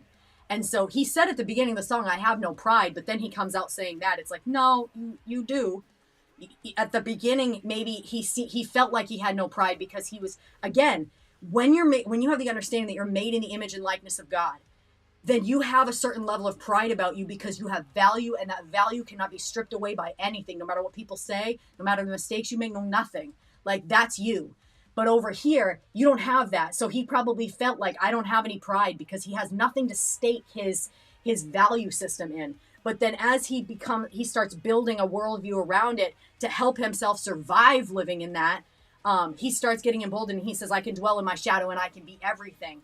And then years of darkness in no man's land, growing old, growing cold. My heart is ice, but my mind is wise, he says. And that I thought was another crazy part, because the scripture talks about people getting to this point where you become wise in your own eyes, but you're actually a fool. And again, if you believe yourself to be something when you're down this drain hole, as he describes it, you're down this fear hole, this place of hatred, you are not in a place where you are wise. You're operating in foolishness, because if you were actually wise, you would realize that you were made in the image and likeness of God, and you wouldn't live in the friggin' drain. He says, the mountain I climb is my own demise. Okay, I can see that. Like, we make choice after choice and decision after decision that gets us to that place. And ultimately, you know, like, we're responsible. But this is, again, the inherently contradictory nature of atheism and nihilism and all the rest of it. How can you have wisdom if nihilism is true? Right, because what is wisdom in a nihilist situation? Yeah. You know, like yeah. Wisdom is ultimately about, you know, having the inside hack as to how God designed the universe to work. And then applying that knowledge in the world. Yeah. That's what wisdom is. I want to do this little last piece over here too. So again, so you have that at the last part. He says, "My body shivers, my eyes like a river. The flow of nothingness drowns me inside. Death echoes in my skull. This never-ending elegy that haunts my dreams." So again, if you're as far from that as you can be, the made in the image and likeness of God, and the value and purpose of who that is, and the mission that God put us on, and the future that we have, not just in this life, but the life after, because we are spiritual beings, and our spirits are going to go, and our bodies are going to be renewed to be able to survive that spiritual world, because it's too real for these bodies. So he says he's going to give us a new one. But if you're down that drain hole, as he said, to that level, he talks about the flow of nothingness. And it's so great because it's so far from the reality and the truth of what God and God said you are, that when he's down in there, he said that nothingness drowns him inside. And I understand that there's like a logical side of like nothingness and what is nothing, how can nothingness drown you? But there's also the real emotional side of when you are drowned in the reality of a lie. It is like drowning him, and from the inside, like it's not even outside, it's like internal. And that is the greatest of all sufferings, is when it's something that is, you can't see it. Like, you can look at somebody in this state and totally miss it, especially if you don't have an understanding of the spiritual realm. Somebody can be suffering to a deep, deep degree, and you can't even see it because outwardly they look one way, but inside they're so far from that reality of the value of who God says they are, and also the truth that a God exists, and the solid foundation that gives somebody, because everything in life can be moving and changing, and you know, you experience things. Like one of the things that holds me in the loss of my child is that I am going to see my baby again. Now, I don't know that the baby is going to be like a little tiny baby that I'm going to hold like this, but there's going to be something better than that when I get to the other side, and I believe that with my entire soul. And when Jesus says that the end is better than the beginning, or when he tells us that there's going to be no tears over there, that tells me he doesn't lie, and he doesn't like twist truths either, where it's like, well, it's not as great as what he said. It's always better than what he explained it to be. So when he says we're not going to cry and we're going to be seated around the table, like, I know I'm going to see my baby, and it's going to be better than if I got to hold it right now. Right now, it still hurts. Right now, I still miss the little guy. But I can look to a future because I have that hope, and I know that as much as I love that baby, God loves that baby even more. So, yeah. But he said, death echoes in my skull. Like, that's what it is. When you have hope and you have life and you have purpose and everything in God, but then you get further and further down that, and now death is echoing in my skull. There's a verse in the Bible way, way at the beginning. We're talking Genesis, like right after the fall, God comes down to talk to them. They sinned against God, and people are getting their curses are getting put out there. And God looks at the serpent who deceived Eve, and he said, somebody's coming, and he's going to crush your head. You're going to bruise his heel, but he's going to crush your head. And that was prophesying the death of Jesus Christ on the cross, because in his death, he crushed the head of the serpent, because no longer did death have a hold on us. And he said, death echoes in my skull. That skull was crushed on the death, by the death of Christ. And so I don't know, this song was like crazy to me. I loved what it sounded like. But I also thought it was crazy because I couldn't hear this song or see this song without looking at the obvious other side of it. But anytime nihilists write music, they contradict themselves. Yeah. Because on a real practical level, music itself is based on mathematics and objectivity. Mm-hmm. And you can even if nothingness and chaos are the fundamental realities, then that makes no sense. Furthermore, I disagree, Kai, that wisdom comes from nature. Here's the thing. Here's the thing that gets me, guys. If you're an atheist, then by default you have to be a materialist physicalist, meaning physical matter is the only thing that exists. So when we say, come on, in the real world, what they're talking about is a physical world. And I just have to ask the question: is wisdom? Where can I measure wisdom in a lab? Where can I measure the laws of logic in a lab? How can you have non-physical extant laws of logic that are timeless and eternal but always true if nothingness and chaos are the fundamental principles of the world? Secondly, logic and wisdom by definition require mental action. And since logic is an eternal timeless principle, then that necessitates logically that there had to be an eternal timeless mind. So for me, whether you call it knowledge, wisdom, logic, all those things are non-physical. Those are things that we call metaphysics. Logic, wisdom, love, all those things operate in the metaphysical world.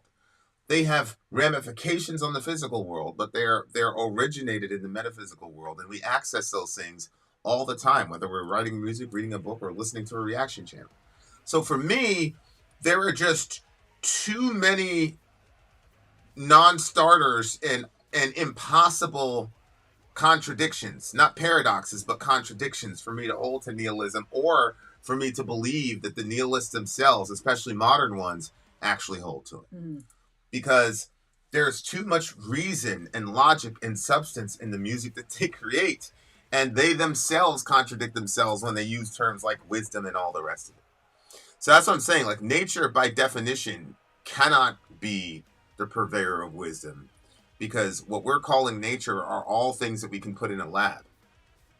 You cannot put wisdom in a lab. You cannot put logic in a lab. You cannot put love in a lab. But we all know that wisdom, logic, and love literally guide the universe. And that's the reason why you don't have to be an evangelical Christian or Christian at all or religious to know that, you know, if a toddler's in the middle of the road and there's a car coming for him, I don't care what nihilist, a consistent nihilist would say, well, listen, that baby's nothing. He's worth nothing. He was going to die anyway, and he was closer to being non-existent than anybody else is. So if I save this baby, all he's going to do is, you know, endure a bunch of meaningless, purposeless suffering. So I'm just going to sit there and let this car run him over. I've never seen a nihilist that I know that would do that. But that is the logic. That is the logical ramification of nihilism. So, and I know what Kai's going to say. Kai's going to say, well, no, we have to cooperate so that we can all get... But why would we cooperate if everything is meaningless, Kai? If there is meaning to life, and if life is objectively meaningful, not meaningful because we created some fiction to make it meaningful. If life itself is objectively meaningful, then sure, save the baby. But if life itself is objectively meaningless, and zero and chaos are the only things that are the ultimate realities that fundamentally govern the world, then there's no logical reason to save that baby. Because even if you say it's for the good of society, so society is empty just like the baby is. You know, if you, I mean, think about this, Kai. You can have 1 0, right? But you can also have 8 billion zeros. But it's still 0. But you can add 8 billion zeros plus 0, and you're still going to end up with 0. So this whole thing, like, well, we're moral so that we can all, you know, continue the principle of life. All you're doing is adding 8 billion zeros. It doesn't work. It's literally impossible to work.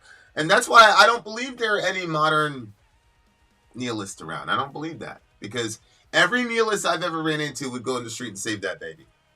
Every single one of them. And conversely, every nihilist atheist that I know, that if you didn't save the baby, they'd have some really harsh words for you. So to me, it's like, okay, then I'm out. I'm out. I think the other thing too, Kai, and maybe I'm simplifying this too much, and maybe this is not what people are. Maybe I'm getting a misunderstanding here, but like for instance, if I cook a meal and somebody says, when you think that nature is only matter, I don't think that nature is just matter. Okay, I agree.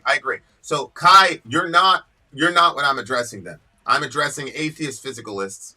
Kai, you don't believe that you're not a materialist, you're not a physicalist, so that criticism doesn't apply to you. I'm sorry. We continue. If somebody sees a meal that I create and they're like, oh, this tastes really good, there's a lot of logic and wisdom that went into why I placed those layers the way that I did. For instance, if you put your ketchup against your pickle in a burger, it's going to taste better than if you put it on the other side away from the pickle. So there's logic and wisdom that goes behind the ways that you're doing it. But that if somebody just looks at the burger or somebody just looks at the lasagna and they're like, oh, look at all the way that originated from somebody. I'm the mind behind that put that thing together. And nature is the same way. When you go out into nature, there is a lot of wisdom in nature, but God is the originator of nature. And so when God created nature, he whispered himself into it so we can find him through it. Nature is not the end. The scripture says that the stars are declaring the glory of God. So he's screaming to us. Right. It's not subtle. Right. But that's all throughout nature. And so we're supposed to see that wisdom and have an understanding that wisdom or logic in and of itself doesn't originate by just, here it is, it explodes. It's that it came from a mind that placed it there. And so we're supposed to journey backwards and find who's the mind behind this. You have the meal, who's the chef behind it? You see nature, who's the creator behind it? That's what we're supposed to see, and we're supposed to meet him through that. So like Vinny said, he's calling it through, they declare the glory of God, they shout the greatness of our God, and we're supposed to be the listeners that hear and find him through that. So I mean, I agree with you. I connect with nature like in a completely different and unique way. And I love the way that you connect with nature, but I think that there's a deeper way that you can connect to it when you realize there's a divine presence beyond that. More than just Mother Nature, but it's the creator. The same one that made me is the same one that made the tree. That's like just wild. But yeah. So I think that, yeah. My boy Applejack, I don't believe atheism means only belief in the physical.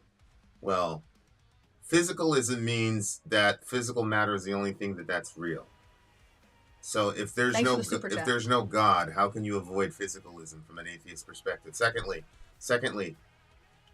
many would say intelligence can be observed, God cannot. Well, the scientific method is based on the laws of logic, right?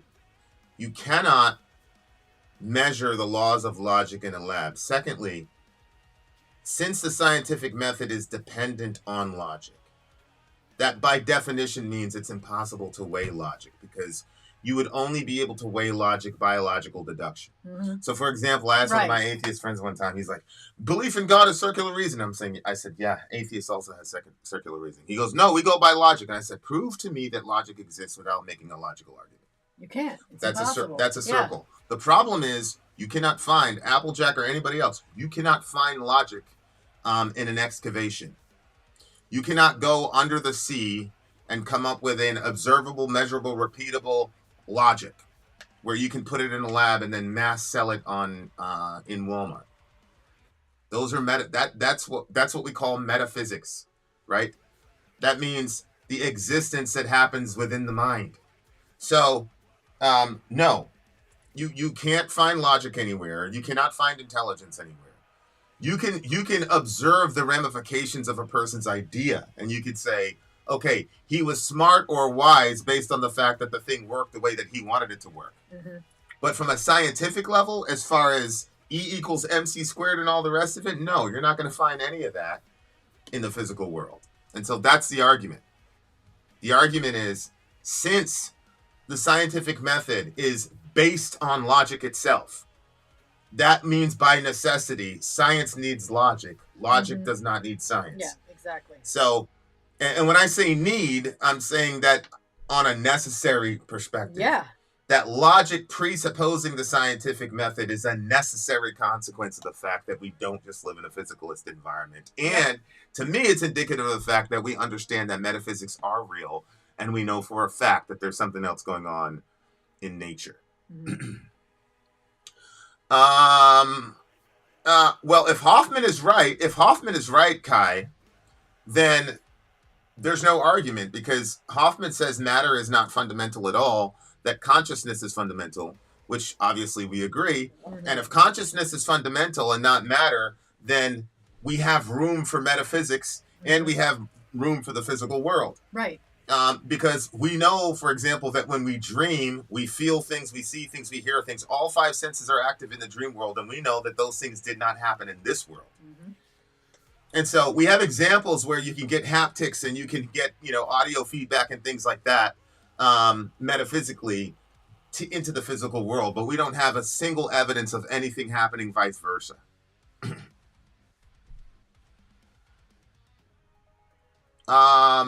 I'm aware that what we define as logic has been with man since the inception. No, that's not my argument. My argument is that logic predated man, because logic is an act of mentation, and that consciousness is what makes up the fundamental reality. And that dovetails very nicely with the concept of logic itself, because logic, it requires mentation for it to be intelligible in any way, shape, or form. So what I'm saying is, and a truly atheist worldview, Applejack, doesn't have the ability to account for logic, because you have to be a physicalist unless you're Hoffmanian. But Hoffman also believes in some sort of ultimate consciousness, which is non-different from saying that there is a God, is the argument. Okay, I'm gonna give this one a 9.5. I'm a big fan of tremolo picking. Everybody knows that. Still like that death metal group a little bit better than this group. But we got one more song. What did you give this one? 9.2 for me on this one. 9.2. Where, dear listener, are you going to find crazy metal, heaviness, a band that does...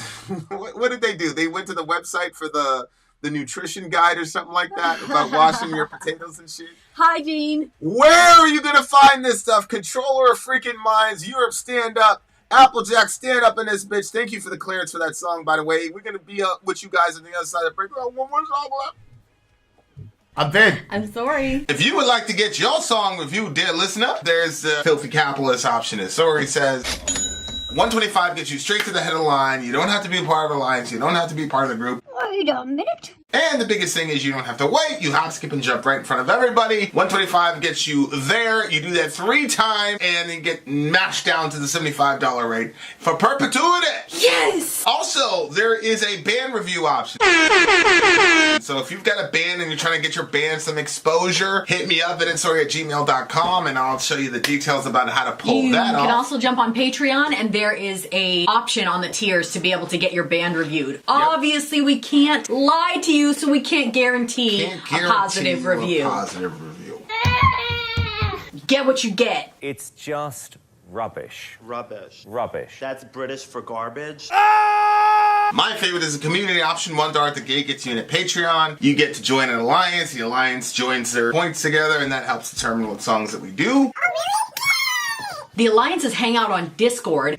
Message me on Patreon to get the link. And they do all kinds of other cool things. They do Minecraft, Dungeons and Dragons. Yeah. It's really a community within the community. Anybody can go in the village, facebook.com/Ben and Sori. There's 160,000+ people on the channel. What's cool about the Discord is that it offers a real opportunity for community connection, friendship, that type of thing. And it's on Discord, so if you're not a Facebook person, it's for you. You start off at $1. Right. Plus you get exclusives. Sori and I are working on a song. So the first 15 seconds of that was on Patreon. Also, at $15 tier and above, when we actually debut the video, they're going to be there live with us. There you are, dear listener. Buy our merch. Buy merch indeed. It's how lead them. To buy our merch. Yes, dear listener. Yes, dear listener. Yes, dear listener. Unfortunately, we've got only one song left. Damn it. Shout out to the big homie. It's still one song, and you know how these reviews go. I'm going to give you we've guys... had some pretty interesting subject matter. I ain't going to lie to you. I am going to give you guys our 7th history lesson of the night from Norway. Controller of Minds comes in with this information, and then we'll follow that up with the song.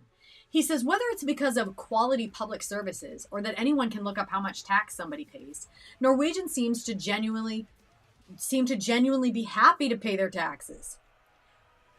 Well, far from perfect, the national healthcare system is easy to access, and treatment costs for patients are capped at around $300 per year, regardless of your condition. Ridiculous. Over here, if you go for one visit, it's going to cost you almost $300. they cap it at about $300 regardless. Logic isn't part of the universe, Applejack. So that's not a presuppositionalist argument. Everybody believes in logic, and everybody knows logic is non-physical. So that's not a good argument. We continue. Go ahead. It's capped around $300 per year regardless of your condition. New investments are made in roads, rail, bridges, tunnels to get around this geographically awkward country. The government pension fund, Global, was established after Norway discovered oil in the North Sea. The fund was set up to shield the economy from ups and downs in oil revenue. It also serves as a financial reserve and as a long-term savings plan so that both current and future generations of Norway can benefit from our oil wealth. In 2023, the fund exceeded 15 billion kroner, NOK, equally roughly, what would this be, hundreds, thousands, millions, billions, trillions, 1,590,888,901,745.16 US dollars. Almost 1,600 billion. I can't believe he did that calculation. Look, this is when we get to see it in the fund in real time. Look at this. Here we go. Boop. Look at it in real time. That's crazy. Holy hell. That's pretty cool. All right, let's check it out. I sent you the lyrics. Thank you for the super chats. Yes, shout out to the super chat. What do you mean? Oh yeah. Yo, text me. I'll get you my Discord thingamajiggy. All right, guys, here we go. Right. Did you ever ask me for the Discord? All right, here we go. Kampfar, Tornekratt lyrics. Here we go. Lyric video. Let's do it.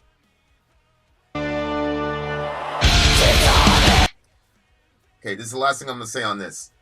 My argument is the fact that atheists believe in non-physicality while maintaining atheism is the contradiction. That's the argument. Okay, here we go. We've got lyrics here, so I'm not going to... Well, no, we don't have lyrics. Do me a favor and translate those. Did you get the translated version of that? Give me a second, guys, because we've got a good translator. So we're going to translate these lyrics for y'all. There's a lyric video down. Look at it. I didn't already send it to you? You probably did. You probably already sent it to me. That's probably why my thing is being so slow. Okay, I won't resend it. I'll wait till you... Yeah, don't resend it. This thing is, where'd she go? It's going Soraya, to say Titanic is the first part. Titanic is the first word? Okay. No. Yep, I got it. Okay. All right, you guys, we're going to check this out. These lyrics have been translated for us because, as you know, this is not in English originally. Oh, yeah, the last couple songs have been English. Yeah, so that was kind of a switch up. Northern, do they do that, like, because they can speak multiple languages and they want to just do it? Or do you think that that's part of, if you can do it in English, it's going to make more money? Or what do you think their logic is in some people not doing it in English and some people sticking to the, or some people doing it in English? That's such a good point. Let me know. I'm curious. That was like Greek in Jesus' time. Like, if you were going to make money, you had to learn how to speak do it Greek. in Greek. Yep. Yeah. All right, guys. I've got the lyrics here. This is a lyric-based reaction channel, so we got to have the lyrics. Everybody type 22 for... I know this. The place isn't done. I know that we're on... I know that we're not all done, guys. But this is incredible stuff. Okay. Here we go. And let us start. See, Kai, I put the Ukrainian colors in the background. I put that up for you. All right, here we go. Actually, let me shut down the background song. The English language has more words of expression, so it makes sense for some to write in English. Oh, okay. That does make sense. Well, I didn't know that about your guys' language. Okay, here we go, guys. Ugh. I'm probably doing this to extend the thing. This is Kampfar, Tornekratt, which I'm assuming is tourniquet. Let's go. Come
Okay, first.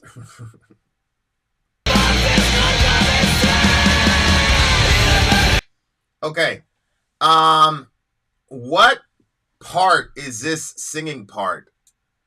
Is it this one right here? Systemically organized. Right after, is it in the darkest hell the sun sets when it says "Adet morkeste helvete garsolen ned"? Yeah, that's probably the sun setting. Like yeah. You know, the soul. That would be the soul. Uh-huh. So when they're doing that singy chorus, they're doing this in English. So hold on, guys. I gotta hear this part again.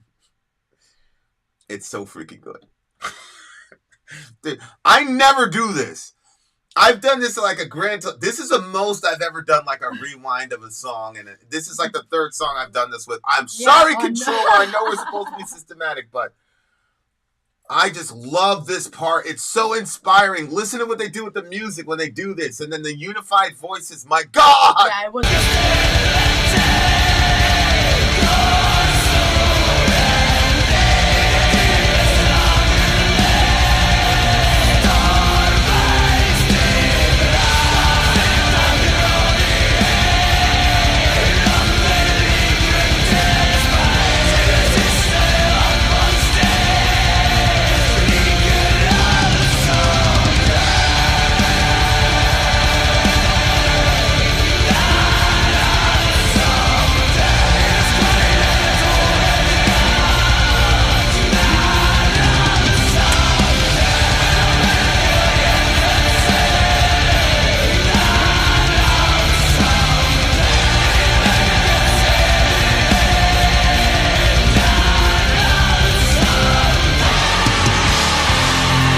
Oh my God, I love that part so much. My bad, bro. Yeah, he said he likes it. Who's the Controller? He said he liked. Look, within the stream, you've done it 3 times now. I take it positive. Oh. Okay. I mean, okay. it is positive. Oh my God. That's why you're whining. You're not whining to be like, look at this shit. Man, it's just, I don't know. Like I said, like I take this job very seriously, so I really try to go out of my way not to listen to anything, even metal, even my favorite bands, you know, because when I was a kid, my ritual used to be like my first Korn show. I stopped listening to Korn for 3 months, so that when I could get on extreme. there, I just went crazy. So like I really try my best. Like I have a little playlist thing that I do at night. But other than that, and I haven't even been able to do that recently. Yeah, so. I was gonna say, what are you doing now? Because you're. I haven't. That's one of the reasons. Vinny's phone, like all of a sudden, like the volume was a little bit weird. He was showing me a song, volume went a little bit weird, and then the screen turned white. Like whenever you hear somebody describe like white walking power, toward baby. the white light, like it was like that. It was like so friggin' bright. I was like, what? Anyway, luckily we had insurance on it. Yeah, shout out to Soraya. Yeah, 3 months before the concert, 90 days before the concert. I wouldn't listen to it, you know, because I wanted to, and so like it's kind of that. But man, these 3 songs, man, have been incredible. Hypermass is still my favorite song of the night. Hypermass got a 10. I'm going to let you know this is a 9.9. But that middle part, harmonization, the depth of the lyric, it's just. I come from the hip hop background. There are hip hop songs, like there's one hip hop song right now I cannot listen to, because of current circumstances. But so I'm not dissing hip hop at all. Plus, hip hop has given us moments like Drake and Kendrick, which is impossible for metal to do. I'm not dissing hip hop. I came from there. Those are my people. Everybody knows I'm a lover of my people. I'm a lover of black people in particular. But. You cannot do this. Okay, actually it means Thorny Thicket is actually the name of this song, not because I put like Tourniquet or something like that. I thought it was Tourniquet. But you can't do this other than with metal, especially what they did in that middle portion. Only metal can accomplish that. I'm sorry, that's it. And then when you think these guys came up with every single riff, every single beat, every single bass line, the rhythm section, they came up with the whole thing. It's just incredible the amount of talent that is in heavy metal, man. And I love this channel. I love what we do. I would love to be able to eat up all the AdSense like our compatriots do in the other world. You know, but they'd have to interrupt the songs all the time. And if we were an AdSense-based group, we would also have to play Metallica and Tool all the time. We would never, ever, ever be able to discover these songs that are going to be, I know we're coming into June. I know that I'm going to be riding and eating on this song for the rest of the year. I know that. And like, love Metallica, love Tool. Everybody knows I love Korn, like literally deeply love Korn. But it's stuff like this where I'm like, damn, I love our system. I feel incredibly lucky. Incredibly lucky and grateful. Kai, love you, buddy. Kai's movie is coming up soon. His debut as a director is coming up soon. Okay, so I just had to get that off my chest. All right, now let's go deal with some lyrics, shall we? Didn't it kind of seem like, you know, thematically it was sort of like the same situation, somebody that's not in such a great spot? Yeah. And he starts out with the analogy of the Titanic, which I thought was pretty good because the Titanic is, well, when the Titanic was first brought up, it was like not even the finger of God, you know, and like people really, yeah, because I didn't finish it because I figured everybody knew, but you know what? We have a lot of generations here, so there are some stuff that they don't realize that. Like what was the thing that when we were talking to Selah the other day, and it was a quote, and you were like, yeah, we've been using that since the 90s. Remember that? Yeah, no, I do. I remember the situation. I don't remember the quote, but yeah. Anyway, so the Titanic kind of gives you this idea, like it says, in the deepest abyss, the heavy coil of death is hurled. Titanic, the last generation, riding back to the abyss. So the Titanic was like a lot of hype, but we didn't experience it floating in our generation, right? We experienced it at the bottom of the ocean. We experienced it in the movie theater. In the movie theater, right? But it was down there. It wasn't like something that we were like, oh my gosh, here it comes. Yeah. Oh, I wish we had a ticket. You know, like we already knew that thing sank. It didn't go well. So, like, there's this. When you watch it in the movie theater, you already know what the ending is. Like, we all knew the ship was gonna sink. We didn't necessarily know what was going to happen with Jack because that was the story that was added in. Mm-hmm. But we didn't. Spoiler alert. We knew. Well, I didn't say what happened to him. I just said we didn't know what was going to happen to him. But you just spoiled it. So spoiler alert. So yeah. So you have the Titanic, and it's that sort of thing. Now that it's at the bottom, it's like hopeless. You know, it's sunk. It's beneath the waves. It's down in the dark parts of the ocean. It just kind of had like that sort of like I said, like kind of a similar vibe to the other one. In the darkest hell, the sun sets. In the deepest abysses, beasts stand in fire. Disfigured by greed, corpses rot around their legs. Ugh. To the final resting place, everything that dies screams. Near everything that dies. In this coiling thorns, near everything that dies. Between darkness and rebirth. Near everything that dies, in the eternity of darkness, near everything that dies. So when he says between darkness and rebirth, do you think that he's describing, like, you know, when you're like hopeless, and then there's like, oh, here's some hope, and then here hopeless. You think he's describing that, or do you think it's like? That's a good point. Yeah. Near everything that dies. Or do you think it's sort of this reincarnation situation? But even if you do a reincarnation situation, you're still amounting to the same thing. It's still somebody's continuous life where it's rebirth, but back down to darkness. Like it's just. Yeah. It's really interesting because it kind of combining kind of what we talked about before, which is the nihilist, everything ends in death thing, with the sort of cyclical life thing. That's a very interesting. In modern days, people in the RAS probably would have taken pics with their... What do you mean probably? You know it. They'd have been doing that shit. Yeah, people would have been like... It's worse. People would have been like, please, save me, save me. They would have been like... recording drowning Yeah, folks. and they would be like, this is so horrible. Yep. While they're looking at their YouTube numbers going up. Like, yeah. Everything for a click, everything for notoriety. It's crazy. And the problem is, there's so many times I'm watching videos. There would be millions of dollars generated. Yep. From the suffering of those people. Yep. What a crazy point. Yep. What a crazy point.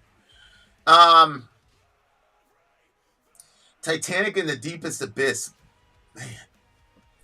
You know, the other thing too. They're making themselves the Titanic, right? I don't know if he's talking about existence, all of humanity, but the idea is you're bound for inevitable doom. You know, that's kind of why Titanic has like lived on so much, because it's one of these stories of inevitable doom. And it was an early story of inevitable doom relative to America's history. And it was one of the first time we had like technology to take pictures. And so we've got pictures of these people in a certain snapshot of time when they have no idea that the vast majority of people in that photo were doomed to death. Yeah. You know, as we're taking those photos. And I think that that's just a fascinating, you know, aspect of our nature to look at, you know? Yeah. It's crazy too that like it wouldn't have even happened like that.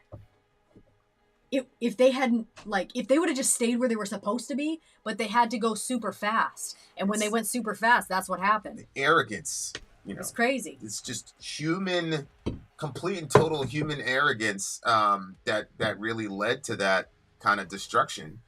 And I think, like, there are lessons to be learned there. But to start off this song this way is just incredible. Because, like, it's right out the gate. There's a sense in which all of us are on the Titanic. Like, if you listen to a lot of Schopenhauer is the intentions guy. We didn't really get to really truly jump in there. I'm very interested in the intention stuff. I think it's super powerful, and I think that it's like it's life altering when you recognize intentions instead of actions, because actions can look. And this is another thing. I've been a Christian all my life, and I always read, like, Jesus would talk about the inside of the cup versus the outside. Like, some people just clean the outside so they look good to other people, but inside they're just corrupt.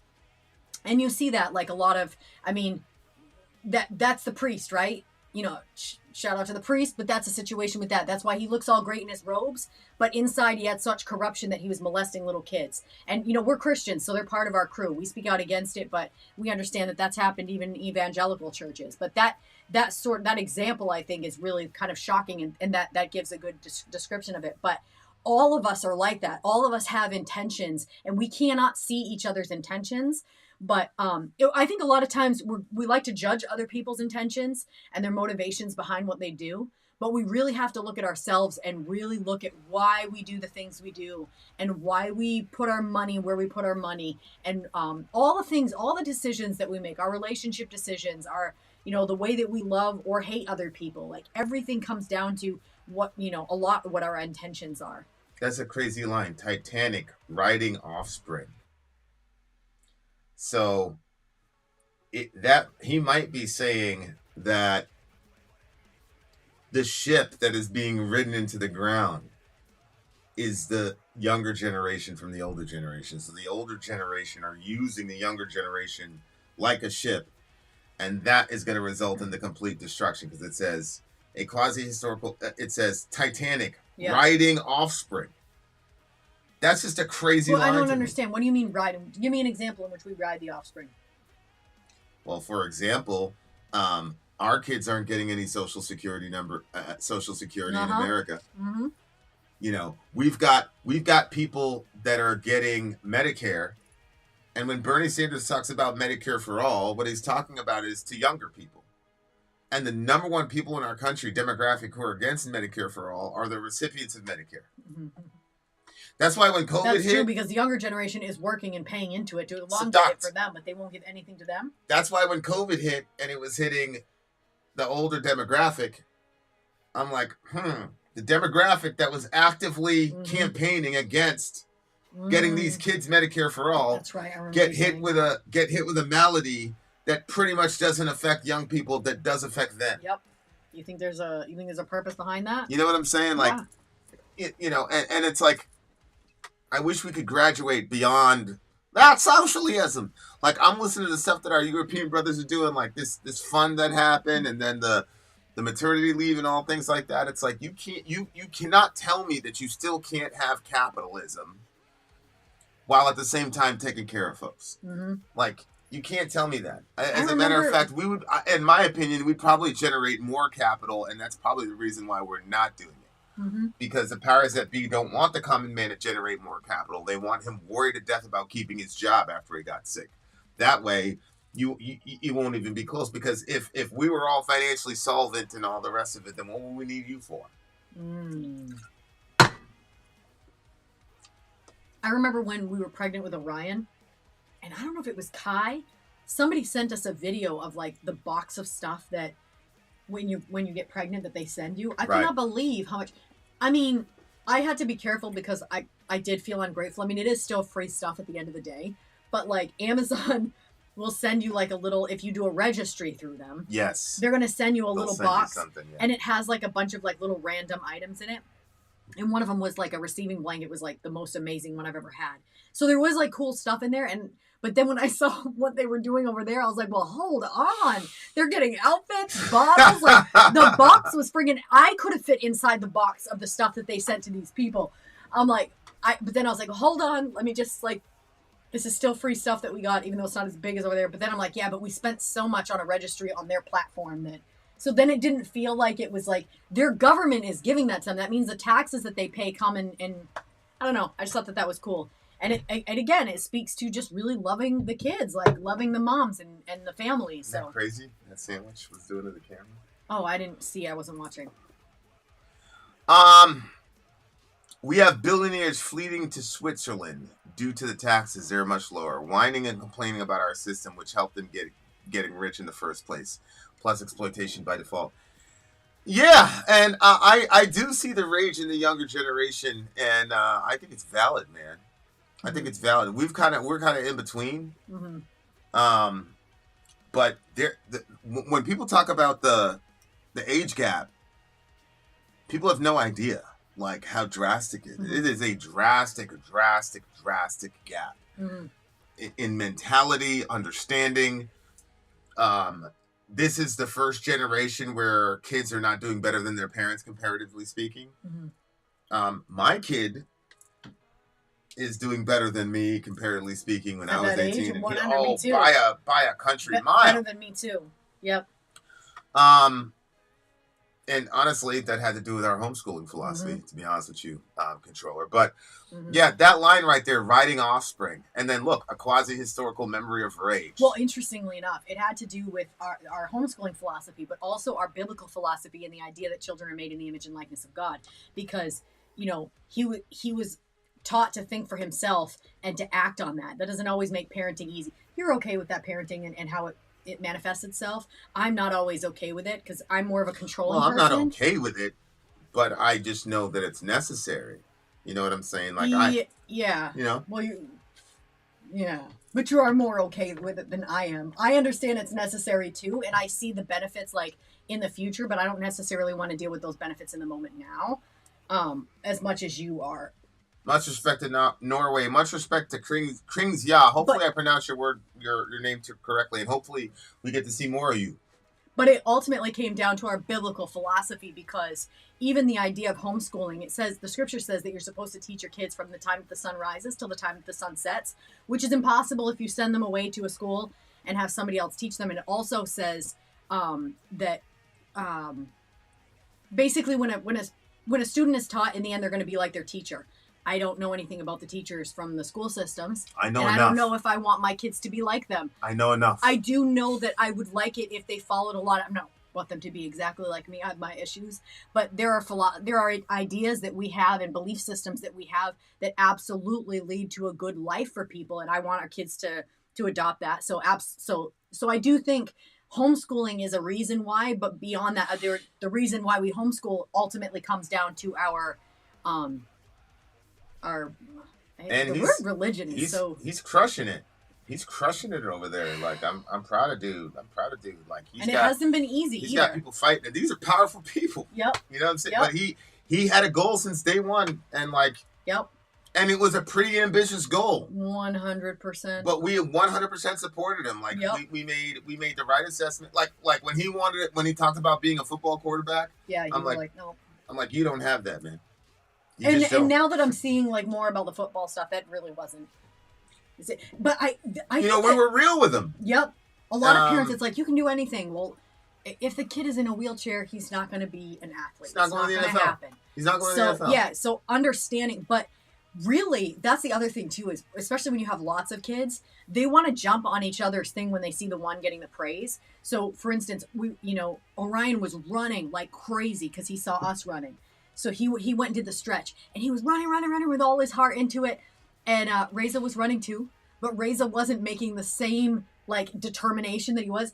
There goes Reza. He's like, I want to climb over this fence, and so he starts climbing over the fence and jumping off. So when Orion is running, I'm like, oh my gosh, good job, Orion. He's 5. Reza starts running. He's doing good too, but it's not the same. Reza goes to climb over the gate.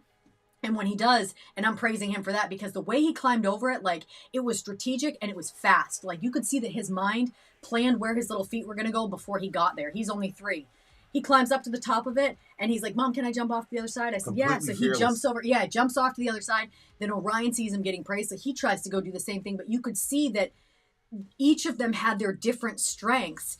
And you can say, hey, great job. But really, when you see, like, what one of them has, like, you can really, like, push them in that, and instead of pushing kids to do things that they have no interest in it. Like, Reza liked doing the running, but what he really wanted to do was climb that fence.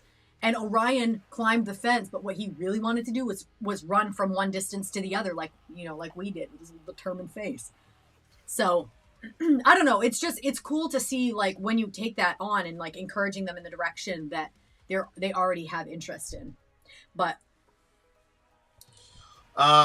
yeah, so I was looking at that, like, the rage of the younger generation, and I do see that, like, there's a lot of anger with them, and I think it's because now these kids are working 2 jobs. Like, before, if you worked 2 jobs if you had a big family, and now these kids you got single people living by themselves in studio apartments working 2 jobs. Of course, there's going to be rage. It shouldn't be like a memory that. of a bygone era, a hell made of beauty and merciless songs. SubhanAllah. Here at the very bottom, merciless song. Wow. A hell made of beauty and merciless song. Wow. Here at the bottom of thorny thicket, here in hope they hang comfortably.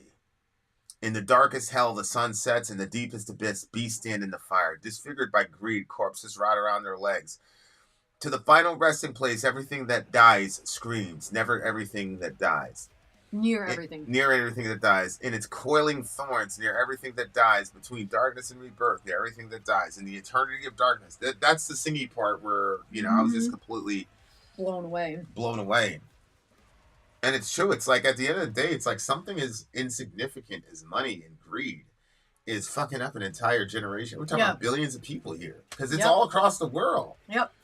Even if you limit it to the Western world, where there's a certain kind of assumption of privilege, like, all that's being taken from them, and it's there's anger everywhere now, and then the politicians, they're all like uber rich, mega rich, blaming each other, and these kids they're just getting wrecked.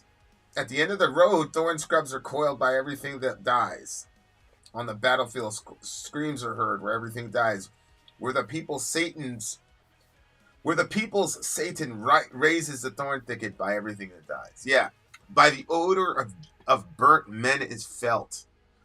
So it's like all these consequences and ramifications of human greed, avarice, all that stuff. And it results in so much suffering that then, I was watching a politician like 10 years ago, and he called it mortgaging the future. Okay.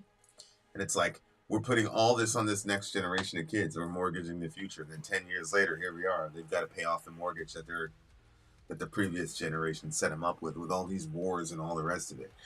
We spent $8 trillion on the war on the jihad, the global war on terror. And it was a bunch of freckled faced, stinky, patchouli smelling leftists who were telling us, no. And I was like, you're gay, you're just scared of fighting, blah, blah, blah, blah, blah, blah, blah.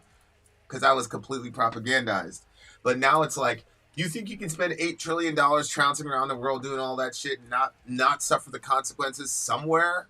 What did we get out of the global war on terror? Like, what did you get as an average American? You got $8 trillion, bruh. $8 trillion. Imagine the good that could have been done with $8 trillion. And so, yeah, we basically mortgaged off this entire generation's life so that we could engage in the jihad. It's pretty terrible. I think when you think, like, globally, how we are with children, I mean, in America, obviously, the way that we deal with children is pretty crazy. I mean, we kill our own young here. I don't know if we do that all over the world. I mean, obviously, we do it all over in the Muslim Western countries, world. They don't do it. That's not always true. It's not. Yeah. Well, my thought was the more children you have, the more you want to build a future for them. And That's so true. we're having less and less That's children true. and less big families, because the other thing with having like lots of kids is you see a lot of different personalities, and you start realizing that one of them will thrive in this environment and this one will suffer in it. And so you want to create a world in which all the personalities of your children can thrive, and not be crushed beneath it. And so when you talk about capitalizing off this and not caring about the future, that changes when you have big families. And I don't think that a lot of us have that mentality, and a lot of voting age people are living for themselves. And so it's hard to live for a future that you're not really a part of, because you don't have kids that are going to inherit that. Or at least at this point you don't. Maybe in the future they will, and then that's going to change their mentalities, but it absolutely has an effect. Run into so many 21, So many 20-year-olds with dogs and not kids. And they don't realize that part of their financial struggle is the fact that they don't have a wife and child. They don't get it. Or a husband, in the women's case, yeah. Well, it's more particular for men though, because of being in a patriarchal society. Like, let me put y'all on game. I'll just use myself as an example. I started out in the call center, blah, blah, blah. I was doing good work. They would do this thing called floor support, where you as a call person would go in and answer questions while the supervisor went on break. And bless God, I had a terrible supervisor. And so that dude was out for 5, 6, 7 hours a pop. So I'd get off the phone and just walk around and answer questions and all that, help people out. And everybody was like, Van, apply, be a super. Mm-hmm. You'd be a great super. I'm like, why? This was, I don't know, 20 years ago. I was making $9 an hour. I thought I was rich. It was just me and the girl, and she was working there too. So I'm like, we're making $18 an hour. We're good. I told Shorty all the way from high school, I said, the minute you get pregnant, not have the kid, Mm-hmm. the minute you get pregnant, you're not working. You're going to stay home. We're going to homeschool, blah, blah, blah. She's like, roger that. So when the pregnancy test came back, positive, and then the second one did, literally, I after the celebration and everything, I went to my computer and fired up my resume to go apply for supervisor. Why? Well, now I got people depending on me. Mm-hmm. And as a man, I got to come through. Mm-hmm. So I need extra capital. And we kept having kids. So I kept needing promotions. And it got to the point where, I can share this because I don't work there anymore. It got to the point where I was escalated to a 6-figure income. Mm-hmm. Doing the least amount of work ever. I did way more work as a floor support person, mm-hmm. getting $9 an hour. I mean, it was aerobics. I was taking care of $2, all types of shit. Mm-hmm. You saw how it was with the 6-figure one. Mm-hmm. You know what I'm saying? Yeah. So, if you would have went back in time, you'd be like, yo, if you keep in this trajectory, you're going to make a 6-figure salary. Right? It's financially, I'm not worried. You know what I'm saying? And so it's and now the shit is on my resume. So if this is, if this doesn't work out, it's fine. This guy, So that's what I'm talking about. It's things like that you don't really understand as a young person until you have that child, until you have that worldview. People, I understand, there are parts of patriarchy that are bad, mm-hmm. but that part is not. Women provide that kind of motivation. Women provide the motivation to be a better man, and children provide you the motivation to be a more efficient man and to be a more ambitious man. And if you are missing those two elements, which a lot of young men are, then you're going to be okay. I would have probably still been on the phone and doing floor support for the homie. You know what I'm saying? Mm-hmm. And then once I started getting really good at that, there were people that would observe stuff, and then you get recruited to do other things, because, whatever. So it's counterintuitive, but I think a lot of the financial angst or consternation right now, obviously the greed of the previous generation, no doubt, mm-hmm.